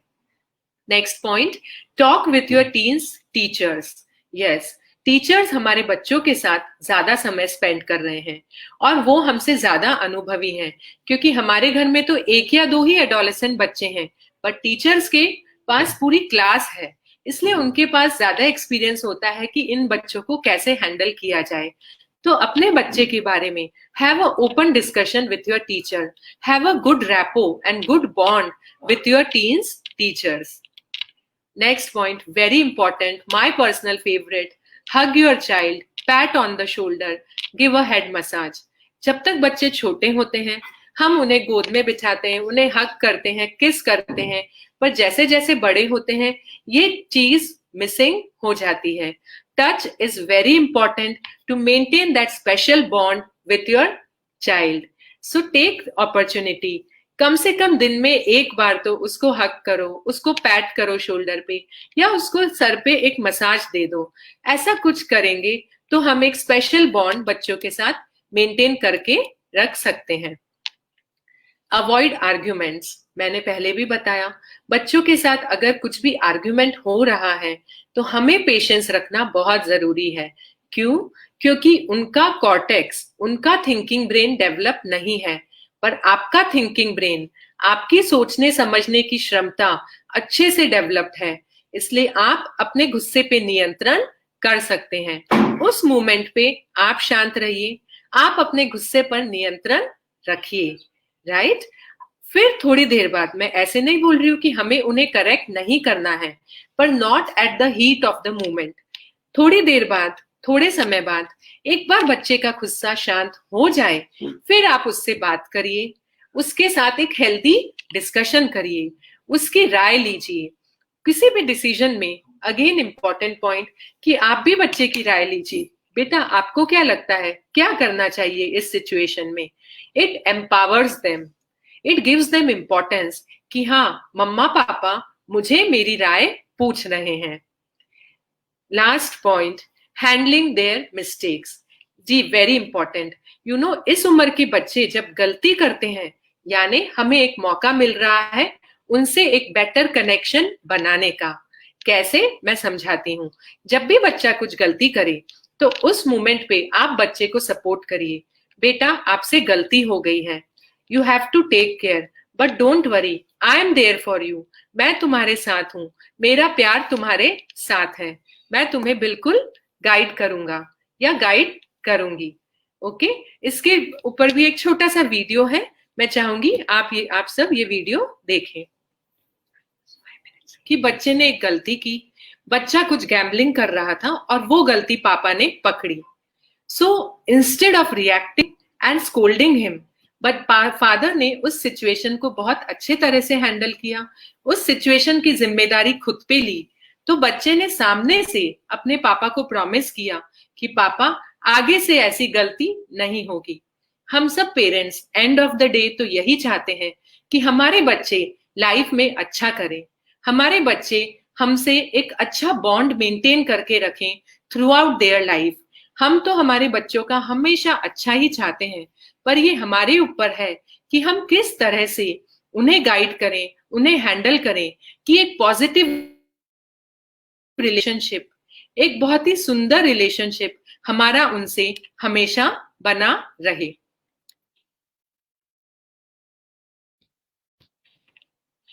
With this, I come to end of my talk and I hope ये जो भी टिप्स मैंने दी या जो भी मेरे एक्सपीरियंसेस शेयर किए आपको डेफिनेटली यूज आएंगे.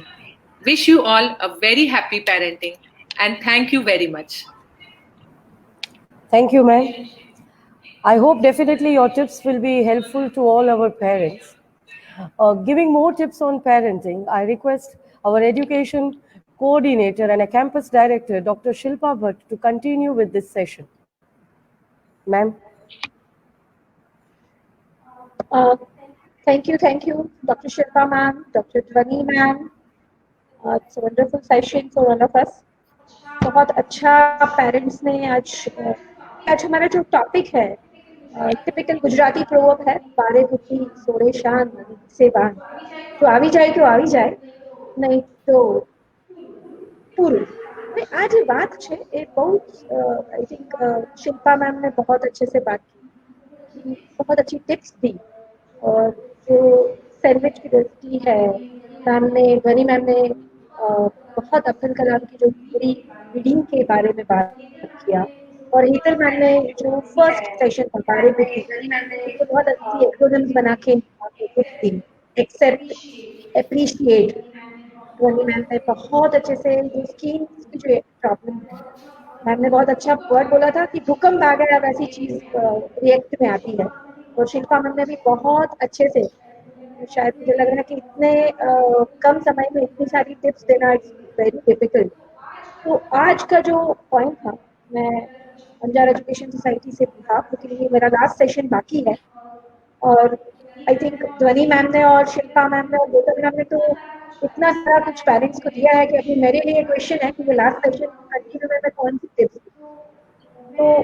तो मैं आज शुरू करूंगी. इससे पहले मैं कंटिन्यू लास्ट सेशन में हम फिर से आएंगे. मैं पेरेंट्स को रिक्वेस्ट करना चाहती हूँ कि more than 800 parents live session है, 1500 पेरेंट्स लाइव है. तो कांग्रेचुलेट द स्पीकर्स और great achievement for Anjar Education Society. More than 1500 parents at a time live session attend कर रहे हैं. Thank you parents once again. Thank you Shilpa ma'am, thank you Dhwani ma'am.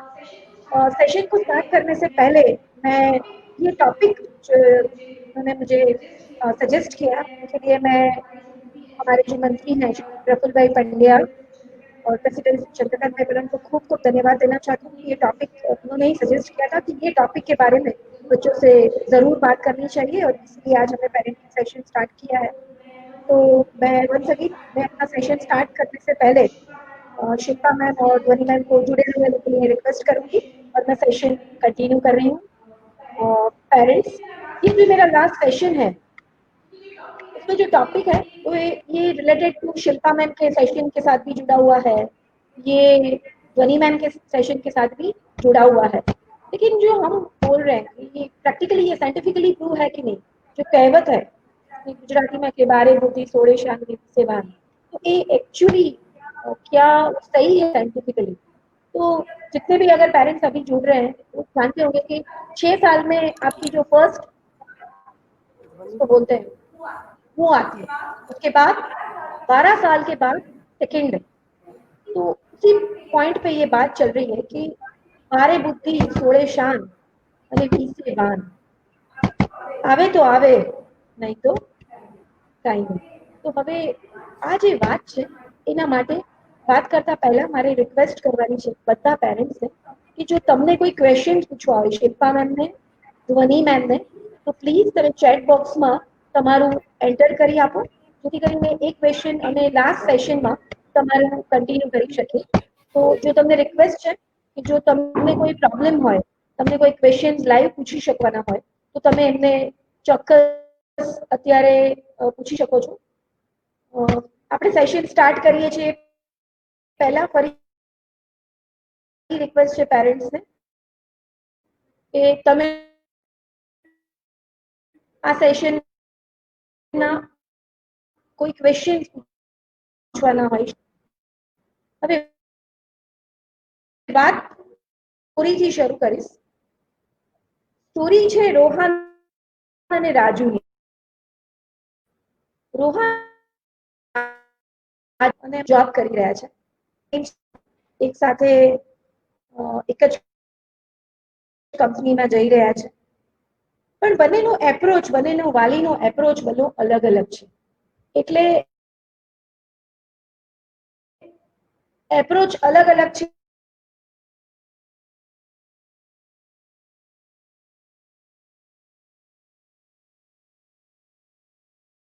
વાત કરે તો મારો રોહન કોઈ પણ વાત જ્યારે પેરેન્ટ્સ ડીલ કરે છે તો એવું કહે છે કે રાજુને એમાં વ્યક્તિગત ઇન્ટરેસ્ટ છે એટલે આ વાત એમાં થઈ છે। તો એમાં સૌથી પહેલું સેન્ટરમાં છે રાજુ। રાજુની વાત એમાં ચોક્કસ વ્યક્તિગત રીતે એને ઇમ્પોર્ટન્સ આપવામાં આવે છે અને એ વાત બહુ સુંદર રીતે આપણે રજૂ કરી શકીએ કે જ્યારે બારે બુદ્ધિ સોળે શાન અને વીસે વાનની વાત છે ત્યારે એમાં છે કે બ્રેન કમ્સ ફર્સ્ટ। એટલે આપણે જે વાત કરીએ છીએ તે brain comes at 12, sanity at 16, and complexion at 20. But fail to come, you never know when it will come. તો હવે આ જે વાત છે એને સમજાવતા પહેલા મારે એટલું કહેવું છે કે પેરેન્ટ્સ અને સોસાયટી એ બહુ કનેક્ટેડ છે। પેરેન્ટ્સ એ સોસાયટીનો એક બહુ એવો ભાગ છે કે જે કોન્સ્ટન્ટલી ફ્યુચર બનાવી રહી છે। The most important aim that Indian parents have for their children, that they build successful career in their adult life. Their hopes and expectation has always remained high, and supplementing that, Indian parents make provisions to help their children achieve that. However, in the long run, parents fail to provide flexibility to experiment and learn by overprotecting them. अभी जो शब्द है overprotecting means what? Overprotecting के लिए मैं बहुत अच्छे से ये जो गीता ने श्लोक, फर्स्ट श्लोक ने स्टार्ट किया था, धर्म क्षेत्रे कुरुक्षेत्रे समवेता युयुत्सवा मामका पांडवाश्चैव किम कुर्वत संजय। व्हाट इज माम? आज ये शब्द जो जिसने बोला है मामका, मतलब मेरे और पांडव के। अभी ये बात जो है यही बात है रोहन और राजू की। रोहन के पेरेंट्स कॉन्स्टेंटली बोल रहे हैं रोहन मेरा है, रोहन का स्केटिंग मैंने किया, मेरे रोहन ने। और जो दूसरे पेरेंट्स हैं, जो राजू है, वो हमेशा राजू की इंडिविजुअलिटी पे फोकस कर रहे हैं कि राजू की हर बच्चे की इंडिविजुअलिटी अलग अलग है, कैपेसिटी भी अलग अलग है।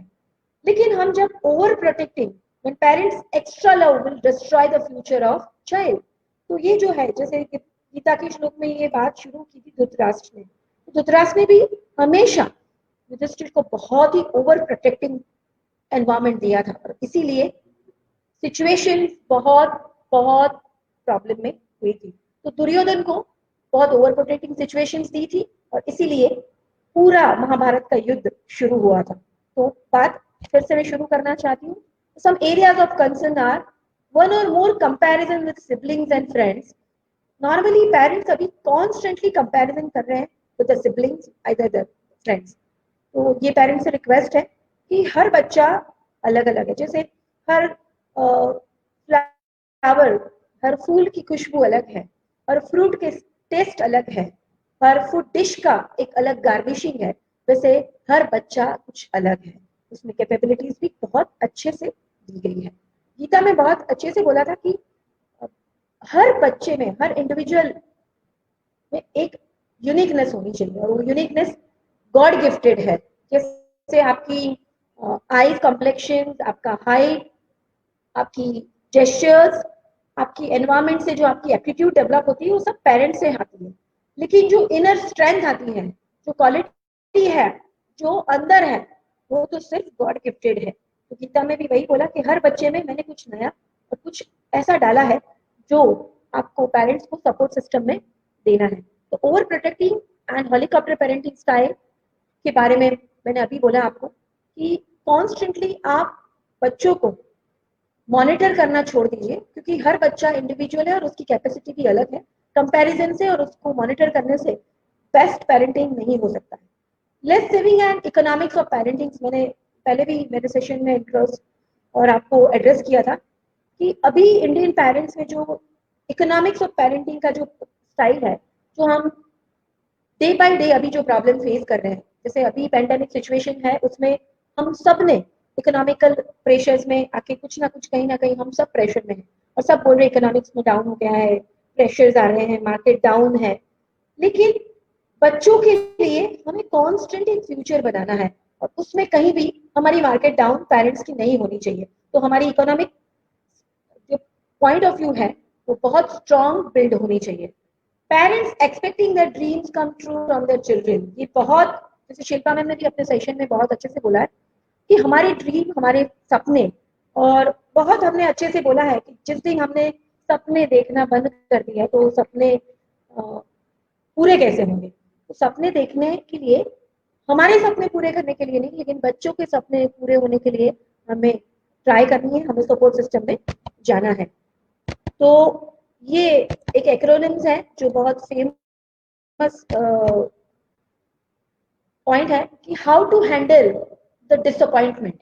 The interesting acronyms for this, R stand for roles and responsibility, E stand for empathy and engagement, A stand for accept and act with affection, and D stand for defocus. So let's understand what is R. R stand for roles and responsibility. When a child is going through a disappointment, it's not parents' roles and responsibility to take them out of it. Normally parents यही चाहते हैं कि जब भी बच्चा disappoint होता है, stress होता है, तो पेरेंट्स खुद ही वो रोल में चले जाते हैं, बच्चे को सॉल्व करने के लिए टाइम या स्पेस नहीं देते हैं।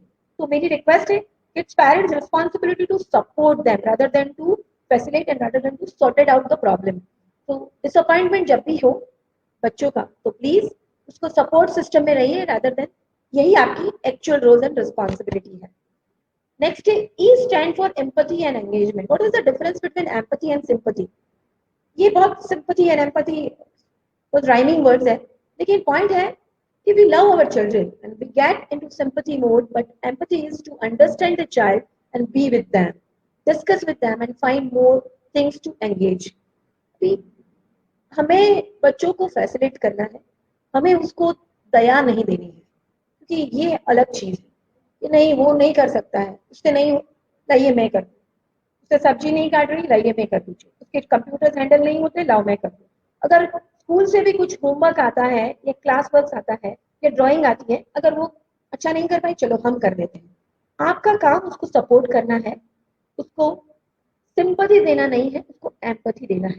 You have to understand the child कि उसकी कहाँ पोटेंशियल है और उसको फोकस करना है, और उसको साथ बैठ के बहुत डिस्कस करिए कि बेटा आपको कहाँ प्रॉब्लम आ रहा है, उसी से सॉल्व होगा, नहीं कि खुद वो चीज कर लीजिए।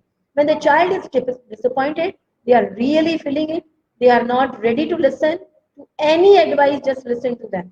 Normally हमने ये बहुत बार सुना है, जैसे शिल्पा मैम ने भी अपने अपने सेशन में बोला है कि बच्चे नॉर्मली आपको सुनना नहीं रेडी है, आपको सुनना ही नहीं चाहते हैं, आपकी एडवाइस को भी लेना नहीं चाहते। उस टाइम आपको उसको एंगेज करना है ऐसी एक्टिविटीज में जो उसको इंटरेस्ट में हो, जैसे रसो वह, जिसमें रस हो, जिसमें इंटरेस्ट हो, वही चीज बच्चों को एंगेज कर पा रही है। और मैंने बोला है कि आजकल तो स्क्रीन टाइम ज्यादा एंगेज करता है बाकी और कोई एक्टिविटी से ज्यादा, लेकिन स्क्रीन टाइम के लिए भी मैं आगे बात कर रही हूँ। लास्ट जो वर्ड है A stand for accept and act with affection. जैसे शिल्पा मैम ने बहुत अच्छे से सेशन में बोला, through your affection with her, sitting with them, putting them on the lap and make them comfortable and give them affection. D stand for discuss later. When the child is in good mood to listen and understand at the point of time when they are really dealing with it, the D is defocus. उसके साथ पहले तो आप discuss करिए कि बेटा कहाँ problem है, क्या प्रॉब्लम आ रहा है स्कूल में, क्या हुआ, क्यों हुआ, किसके लिए प्रॉब्लम हुआ, किसके साथ हुआ, किसकी गलती थी, आपकी गलती थी, कहाँ थी। बहुत अच्छे से आप बच्चों के साथ बैठ के डिस्कस करिए। और बात है डी फोकस।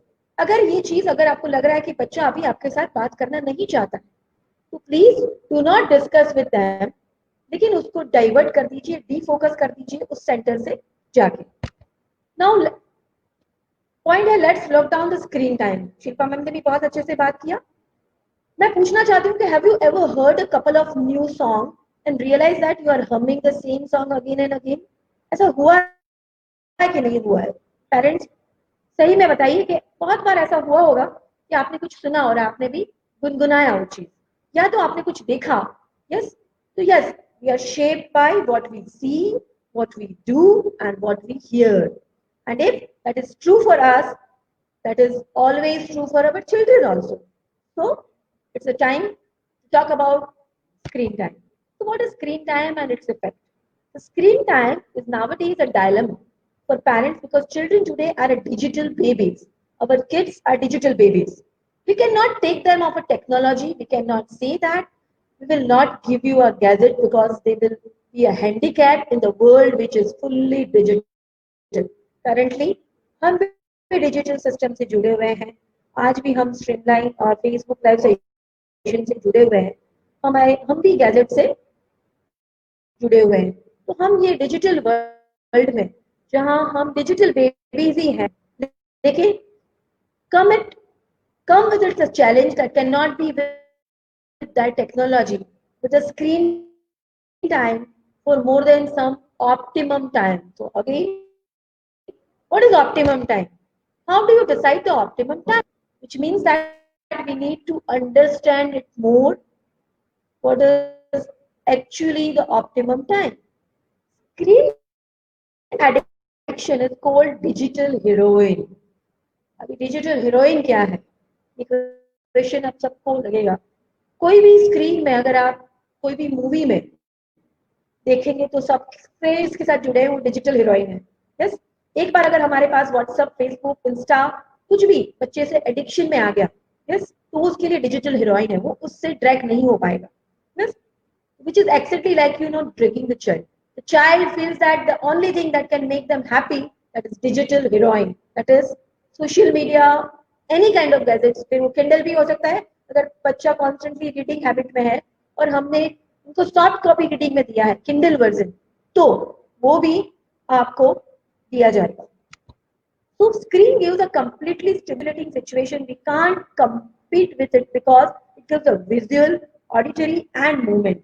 वो कोई भी मूवी अगर आप देखिए, जैसे अभी शिल्पा मैम ने आपको एक शॉर्ट क्लिपिंग्स दिखाई, जैसे विजुअल ऑडिटरी उसमें सिचुएशन में प्रॉब्लम था टेक्निकली, लेकिन मूवमेंट थी, विजुअल था, तो हम ज्यादा कनेक्ट होते हैं। यस, वैसे ही कोई भी स्क्रीन टाइम में हम ज्यादा कनेक्ट होते हैं जब वो मूवी है, क्योंकि उसमें विजुअल भी है, ऑडिटरी भी है और मूवमेंट भी है। तो लेकिन पेरेंट्स तो एक साथ इतनी सारी चीजें नहीं कर पाएंगे। हम तो पेरेंट्स हैं, टीचर्स हैं, तो हम कैरेक्टर प्ले नहीं कर सकते हैं। तो इसीलिए स्क्रीन टाइम से और पेरेंट्स का हमारा कंपैरिजन नहीं हो सकता। It's very important that we are really pay attention to this entire syndrome of addiction which is happening around us. So 7 effective way to improve the parenting relationship with the screen time is hug each other on a daily basis. Shilpa ma'am ने बोला, Turn off technology device during the interaction. Connect before decision making. It is very important. कोई भी decision लीजिए तो बच्चों को साथ में रखिए, specially when it comes to the team. और spend quality time with each other. Encourage emotion instead of shutting them out. कोई भी चीज अगर आपको उनको समझानी है तो उसकी चिल्ला के समझाने से ज्यादा बेटर है आप उसको एनकरेज करिए, उसके इमोशन के साथ जोड़िए, उसके साथ बातें करिए. Respect boundaries. जैसे शिल्पा मैम ने बोला, ध्वनि मैम ने भी बोला कि हर टीनेज में एक बाउंड्रीज होती है और बाउंड्रीज के साथ आपको काम करना है, लेकिन पेरेंट्स को वेल डिफाइंड बाउंड्रीज देना बहुत जरूरी है. एट ए टाइम आप अपना रूल नहीं बना सकते कि चलो अभी आज ये नहीं है, आज ये नहीं करना है, आज वो मत करना हो, आज की ट्यूशन टाइम ये शेड्यूल है. शेड्यूल हर बच्चे का फिक्स होना चाहिए और उसकी बाउंड्रीज उसको पहले से पता होनी चाहिए. Catch your child in the act of doing something right. आप कोई भी, क्योंकि आप रोल मॉडल बनना चाहते हैं और मेरा यही मानना है कि हर बच्चे के लिए रोल मॉडल हमेशा उनकी पेरेंट्स ही होने चाहिए. तो अगर पेरेंट्स को ही रोल मॉडल बनाना है तो आपको उसको आइडियल सिचुएशन में भी डालना पड़ेगा, आपको खुद को भी फॉलो करना पड़ेगा और राइट सिचुएशन में बच्चों को लेके जाना पड़ेगा. अभी मैं बात कर रही हूँ, बहुत जरूरी है, सब शायद एग्री भी नहीं होंगे इस चीज में. Let's enjoy E fasting. अभी हम सब घरों में बंद हैं, लॉकडाउन की 4th पैरा में है. लॉकडाउन की भी बहुत सारी डिबेट क्वेश्चन हो सकती है, लेकिन अभी उसमें ना जाके what is E fasting. Social media is a double edge sword providing both benefits and drawback. What is E fasting. E fasting is a electronic fasting. अभी हम 11 कर रहे हैं, कई कोई मंडे कर रहे हैं, सैटरडे कर रहे हैं, शनिवार कर रहे हैं. हनुमान जी हमें मदद कर देंगे, लेकिन अभी हमें सबसे ज्यादा जिसकी मदद की जरूरत है वो है इलेक्ट्रॉनिक फास्टिंग की. मेरी सबसे रिक्वेस्ट है, मैं जानती हूँ कि अभी स्कूल भी रीओपन नहीं है पेरेंट्स के बच्चों के लिए. अभी कई चीज, सब चीज गैजेट से जुड़ी है, either with TV, either laptop, either with mobile phone. लेकिन लेकिन बहुत जरूरी है कि ई fasting can be seen as a abstinence from electronic devices and services such as smartphones and social media. Please, मेरी रिक्वेस्ट है कि संडे अगर पॉसिबल है, अभी जब स्कूल भी सेशन जूम पे आ रहा है, लाइव सेशन आ रही है, यूट्यूब पे जा रहा है, तो इतनी सारी चीजें बच्चों के साथ गैजेट के साथ जुड़ी है, तब सबसे बड़ा इंपॉर्टेंट चीज है एक दिन ई फास्टिंग, इलेक्ट्रॉनिक फास्टिंग बहुत जरूरी है. अगर हम एक दिन इलेक्ट्रॉनिक फास्टिंग नहीं करेंगे तो बच्चों के ब्रेन में, जैसे मैम ने समझाया, तो कॉन्स्टेंटली स्टिम्युलेटिंग होता है, वो बहुत ज्यादा नुकसान करेगा बच्चों के लिए. तो मेरी रिक्वेस्ट है कि please follow the e fasting, specially enjoy the Sunday with e fasting. It's my request to all the parents. अगर आपको कोई क्वेश्चन पूछना है, जैसे मैंने बोला था कि अगर आपको कोई क्वेश्चन आना है जरूर से. बनी मैम भी अभी हमारे साथ जुड़ी हुई हैं, शिल्पा मैम भी हमारे साथ जुड़े हैं, तो आप राइटली पूछ सकते हैं. और अगर चैट में कुछ आया है तो मैं भी अभी देख लेती हूँ कि अगर कोई इम्पोर्टेंट क्वेश्चन है. आई थिंक ज्योति मैम ने क्वेश्चन बहुत अच्छे से पूछा है, ज्योति चावला मैम ने, कि जो सिबलिंग कंपैरिजन है वो पॉइंट पे मैम ने बात की है. तो क्वेश्चन एक्चुअली ये है, I have the twins, if they take a part in same competition and one wins then lose, a kind of jealousy develop between them. What should we do as a parent to prevent that? बहुत अच्छा सा question है. मैं ध्वनि ma'am को request करूंगी अगर ध्वनि मैम इसका आंसर दे पाए तो. शायद ध्वनि मैम और हीतल मैम दोनों को मैं रिक्वेस्ट करूंगी कि पेरेंट्स को कंटिन्यू करें. शिल्पा मैम भी हमारे साथ जुड़ी हैं.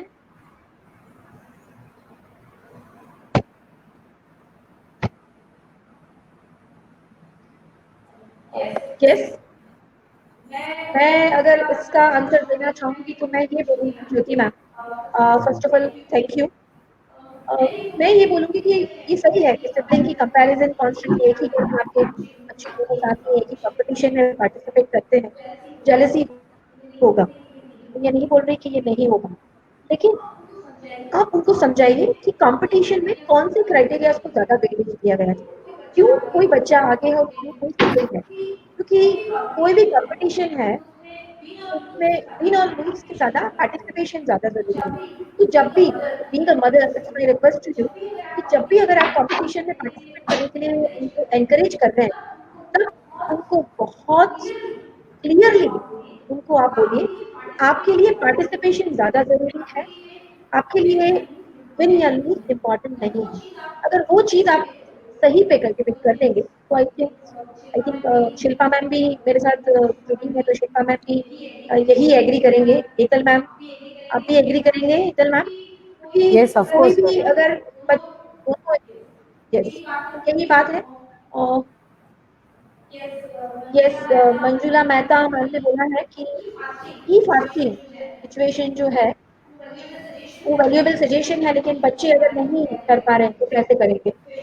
क्वेश्चन तो मेरे ही टॉपिक का है, तो मैं आपको मंजुला मैम, ई फास्टिंग के लिए जैसे हम रेगुलर फास्टिंग करते हैं, कि वो हमारी स्टमक, जैसे बनी मैम उस पे शायद ज़्यादा फोकस करेंगे, बॉडी के लिए एक दिन फास्टिंग डिटॉक्स करना ज़रूरी है।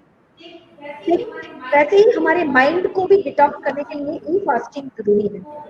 तो ये प्रैक्टिस से ही आएगा, कि बहुत डिफिकल्ट है कि आप ई फास्टिंग के लिए प्रैक्टिस दें, लेकिन मेरी रिक्वेस्ट है कि अगर आप हैबिट में डालेंगे तो ये ज़रूर होगा।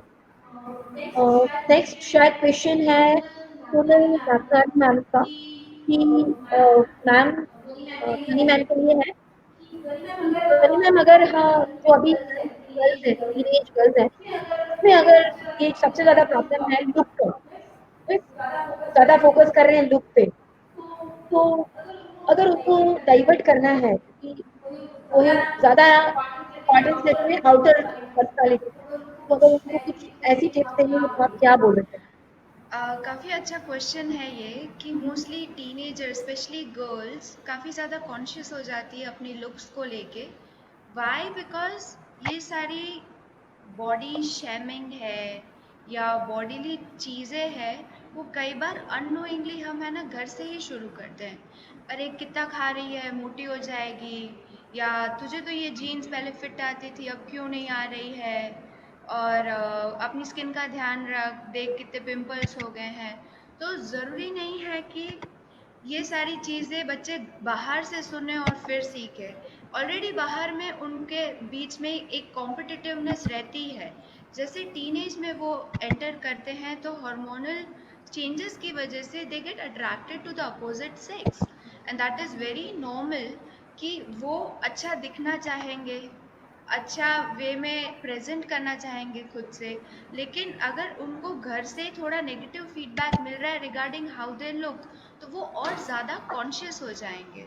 So what I feel is कि घर में ऐसा एटमॉस्फेयर बनाइए कि आप उनको बॉडी कॉन्शियस नहीं करें, बट आप उनको उस वे में डायरेक्ट करें कि वो एज अ पर्सनैलिटी ग्रो करें, कि आप उन्हें इस वे में इंकरेज करें कि great, you have a good confidence, और you have a good talking skills, और you have a good convincing power, rather than saying something which is related to their body, direct them to something which is related to their personality, which helps them grow as an individual. That is the only reason कि अगर proper age में ऐसी सारी habits, ऐसे सारे activities में अगर बच्चे कॉन्स्टेंटली रहते हैं, तो they will give less importance to their body, they will give more importance in growing as an individual, or in growing academically, or in growing sports wise. Because if you are involved 100% into something which is not related to your body image, then automatically आपका ध्यान उस side जाएगा नहीं. But if your teenage girl is more right now conscious regarding how she is looking, that is normal. But try concentrating, or try making her concentrate more on her confidence, on her other skills, rather than on her body image. एक question आया है Hema Kanani ma'am से, और ये Shilpa ma'am के लिए है। उन्होंने पूछा है मैम कि अभी जो बॉयज और गर्ल्स जो एडोलेसेंट एज में बच्चे पहुंच रहे हैं, जो अभी बच्चे बड़ी पेरेंट्स जो हैं, उनके लिए उन्होंने क्वेश्चन ये पूछा है कि मैम, अगर एक ही एज में मतलब 16-18 एज में दो बच्चे एक ही साथ हमें हैंडल करते हैं, दोनों को ट्रेन करना है, बॉयज और गर्ल्स को, तो अगर बेस्ट 2 टिप्स फॉर गर्ल्स और बेस्ट 2 टिप्स फॉर बॉयज अगर आप देना चाहेंगे तो क्या देना चाहेंगे, ये उन्होंने मांगा है। थोड़ा सा वॉइस क्लियर नहीं था, can you repeat the question again? Yes ma'am. Ma'am ma'am ने ये वॉइस पूछा है इको हो रहा है। कि पेरेंट्स हैं जिन्होंने एक ही मतलब 3 एज में 2 बच्चे हैं एक ही घर में, तो बॉयज और गर्ल्स जेंडर है अलग अलग है, उनको अलग अलग एडोलेंस ट्रेनिंग अगर देनी है तो क्या ध्यान रखना चाहिए?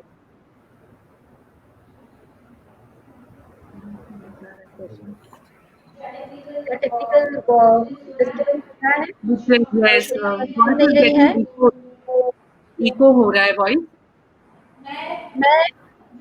मैं ये पूछ रही हूँ मैम, और वॉइस इज ऑडिबल? हाँ, hello, yes yes ma'am. Ma'am. Parents ये पूछ रहे हैं कि अगर दो बच्चे टीन एज में एक ही साथ उनके घर में है, एक 16 इयर्स की गर्ल है और एक 18 इयर्स का लड़का है जो एक ही साथ है, और उनको हमें एडोलेसेंस ट्रेनिंग देनी है, तो कैसे कर पाए? मैं एक अदर क्वेरी पूछ रही है about a boy and a girl, दो टीनेजर्स उनके घर में है, yes 16 year girl and 18 year boy. हाँ what way she should train yes both of them together? I think yes दोनों के लिए कॉमन पॉइंट्स तो जैसा हमने देखे कि बच्चों का जो पॉइंट्स मैंने बोले वो हमें फॉलो करने हैं, पर apart from that one very important thing which I think we should teach to our boys is to respect girls. That I feel should be inculcated. छोटेपन से ही बच्चों में हमें वो चीज डालनी चाहिए कि उन्हें रेस्पेक्ट करना है गर्ल्स को, एंड स्पेशली एट 18 ईयर्स, क्योंकि ये चीज बहुत लैकिंग होती है कहीं ना कहीं हमारी परवरिश में। तो ये पॉइंट हमें ध्यान में देना है कि to respect girls is very important for boys. And girls को अगर हमें कुछ टिप देनी है तो सबसे पहले मैं गर्ल को ये बहुत इंपॉर्टेंट टिप हमेशा देना चाहती हूँ कि you should keep yourself like, जैसे अगर मैं आपको कुछ डायमंड दूं तो आप कहाँ पे रखोगे? You will keep it in a safe, locker में रखोगे, कबर्ड में रखोगे। तो for you your body is like a diamond and you have to preserve it. Take care of yourself, take care of your body in the same way. So this is a tip which I would like to give to the girl. Taking care of next yourself. Question Shilpa ma'am आपके लिए।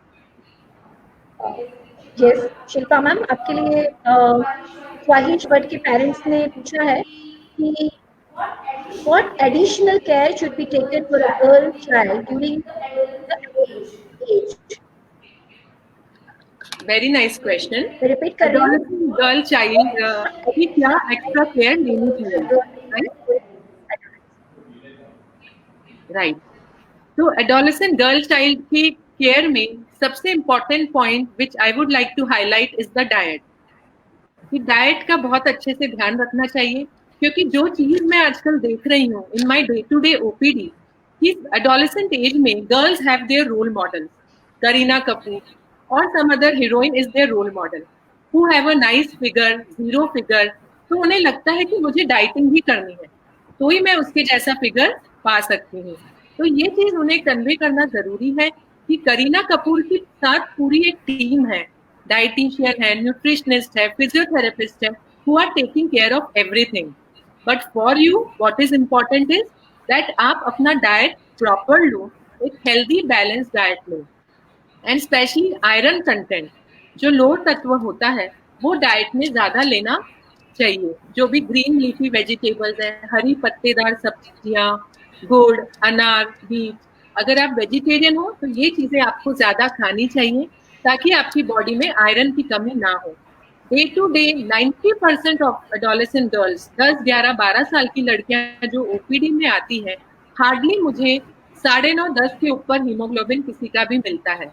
And उसी as से, believe me, 9, 9.5, 10 साल की as से ही girls को वो concept दिमाग में आ जाता है, seeing movies, seeing heroine, seeing actresses, कि मुझे स्लिम रहना है मम्मा, अब मुझे कम खाना चाहिए। जब एक लड़का और लड़की साथ में होते, मम्मा भैया को खिला रही है, ठीक है, पर मम्मा मुझे कम खाना चाहिए, मेरा फिगर, मुझे मोटा नहीं होना है। तो ये concept as parents we should take care कि ये कंसेप्ट इनके दिमाग में डेवलप ना हो। Okay ma'am, thank you very much ma'am. Next question Dhwani ma'am के लिए है कि ध्वनि मैम, अभी हर बच्चे टिफिन बॉक्स, जैसे अभी तो स्कूल बंद है लेकिन टिफिन बॉक्स में लाते हैं, तो normally they are coming with junk food. तो एक पेरेंट्स को आप क्या टिप देंगे कि कैसे हेल्दी फूड के साइड बच्चों को हम डाइवर्ट कर पाए? बच्चों को कैसे समझाएं कि हेल्दी फूड एक्चुअली किसके लिए ज्यादा जरूरी है? कि बच्चे आजकल समझ नहीं रहे हैं, they are crazy about pizza and all the junk food. और कैसे समझाएं कि वो हेल्दी नहीं है? तो बच्चे के लिए वही टेम्पटेशन है, जैसे मैंने अभी बोला डिजिटल हीरोइन, उनके लिए ये भी डिजिटल फूड ही है, या ऐसा बोल सकते हैं कि क्रेजी फूड है उन लोगों के लिए। तो कैसे समझाएं ध्वनि मैम? ओके, ये चीज़ आजकल काफ़ी कॉमन है कि बच्चे जंक फूड खाते हैं, घर का खाना नहीं खाते हैं। सो एट द फर्स्ट प्लेस, बच्चों को उस जंक फूड से या उस जंक फूड की आदत से इंट्रोड्यूस किसने करवाया? पेरेंट्स ने, right? So what I feel is that we as parents need to control our own cravings and time them properly, so that, as Shilpa ma'am told, as Shilpa Bhatt ma'am told, almost everyone said the same thing, that parents are the role models. Parents are someone who puts these habits into their kids, right? So first of all, आजकल हम ऐसा कर रहे हैं कि हम हमारे पुराने कल्चर्स भूलते जा रहे हैं। पुराने कल्चर्स में इंक्लूड होता है हमारे एक्चुअल खाने पीने की स्टाइल, राइट? आजकल हम ये सोचते हैं कि सुबह तो दाल चावल सब्जी रोटी हो गया, रात को एक टाइम कुछ नई आइटम बनाएंगे। यूजुअली वी स्टिक टू पाव भाजी, dosa, everything which is usually served outside. हम ये आजकल ये कोशिश करते हैं कि कुछ वेराइटीज दे हमारे बच्चों को, rather than sticking to the traditional food of having dal chawal at home, rather than sticking this habit of having khichdi kadhi at home. This is why, because we want varieties in life.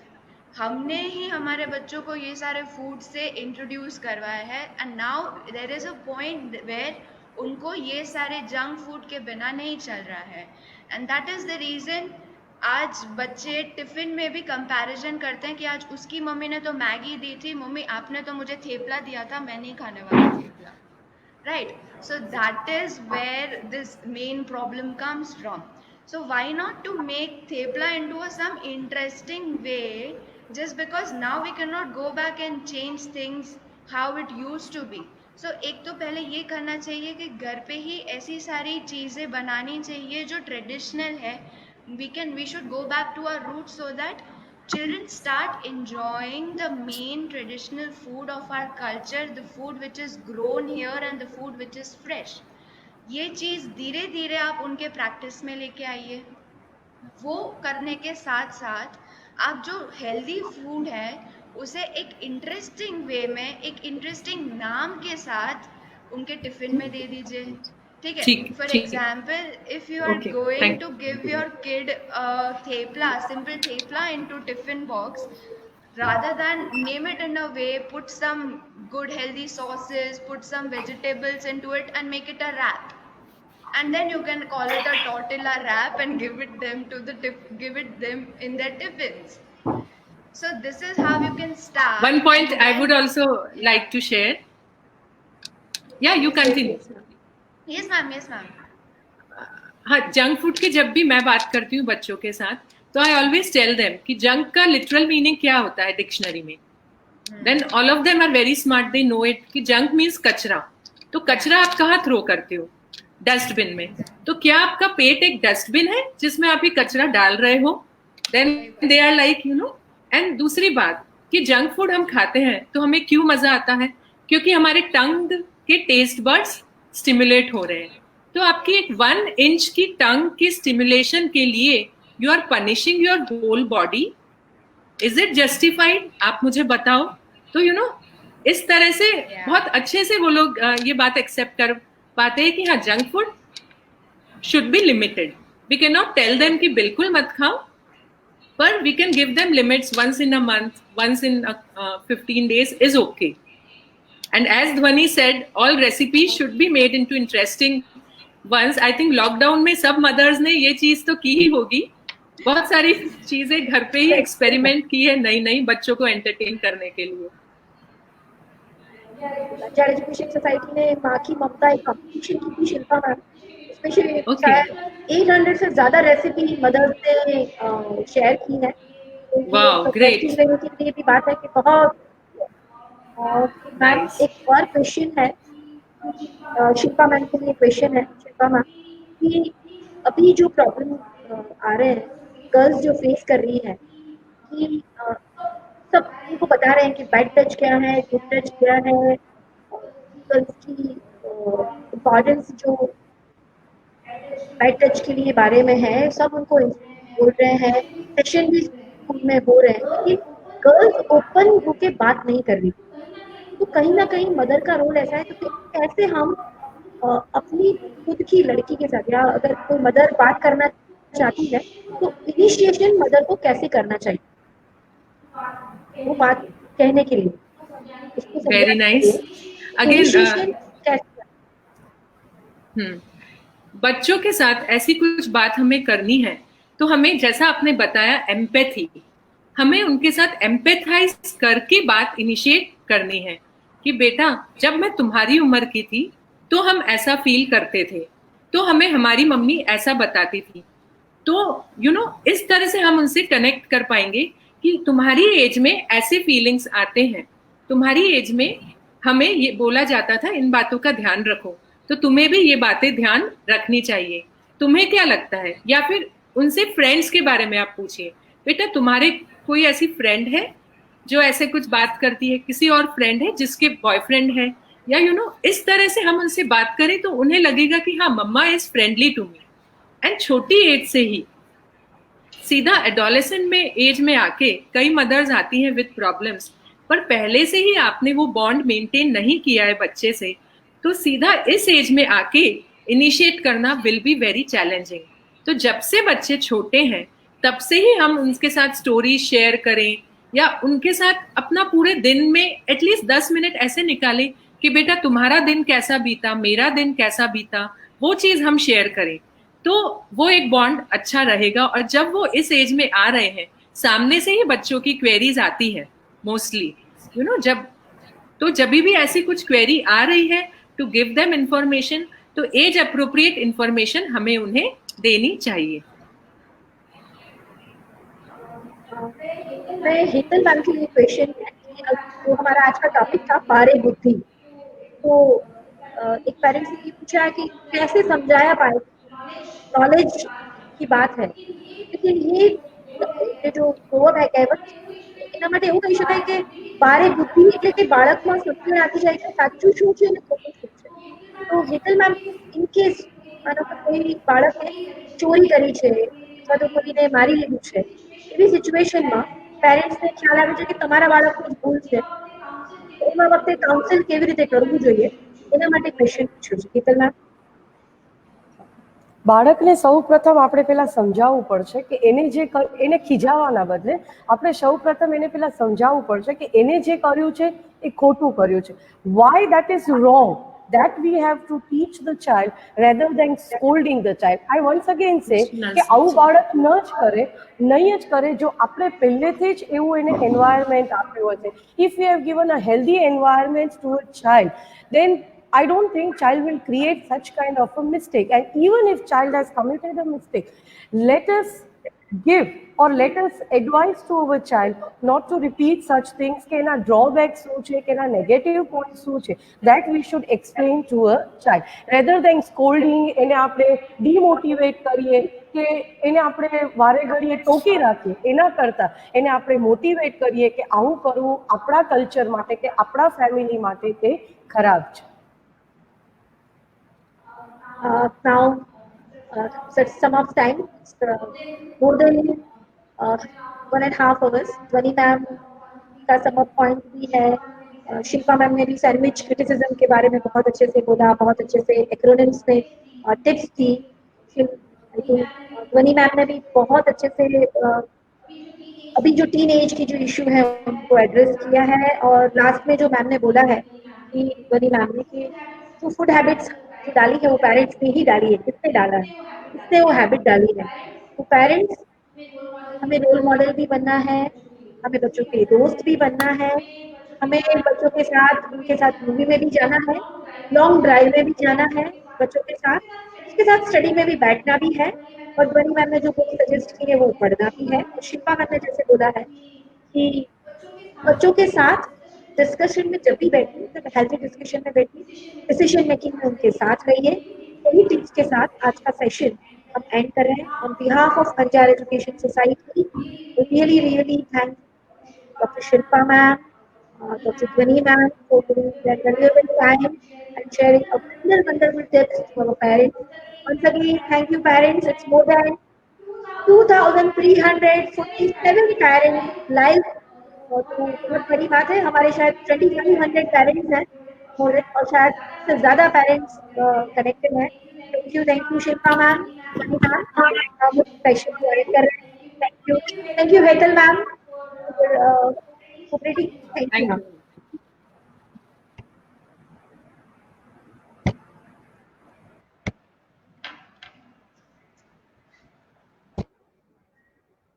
Hello. Thank you once again on behalf of Anjar Education Society, on behalf of our President Shri Chandrakant Bhai Palan, Shri Praful Bhai Pandya, for all the trustee members, Shri Mukesh Bhai Shah, and I would like to request and I would like to thank all the principal core team members, Mr. Dr. Farid Khoja, our IT head, Mr. Harish, the assistants from Chintan Bhai Gujjar, from Sanjay sir. Thank you parents for going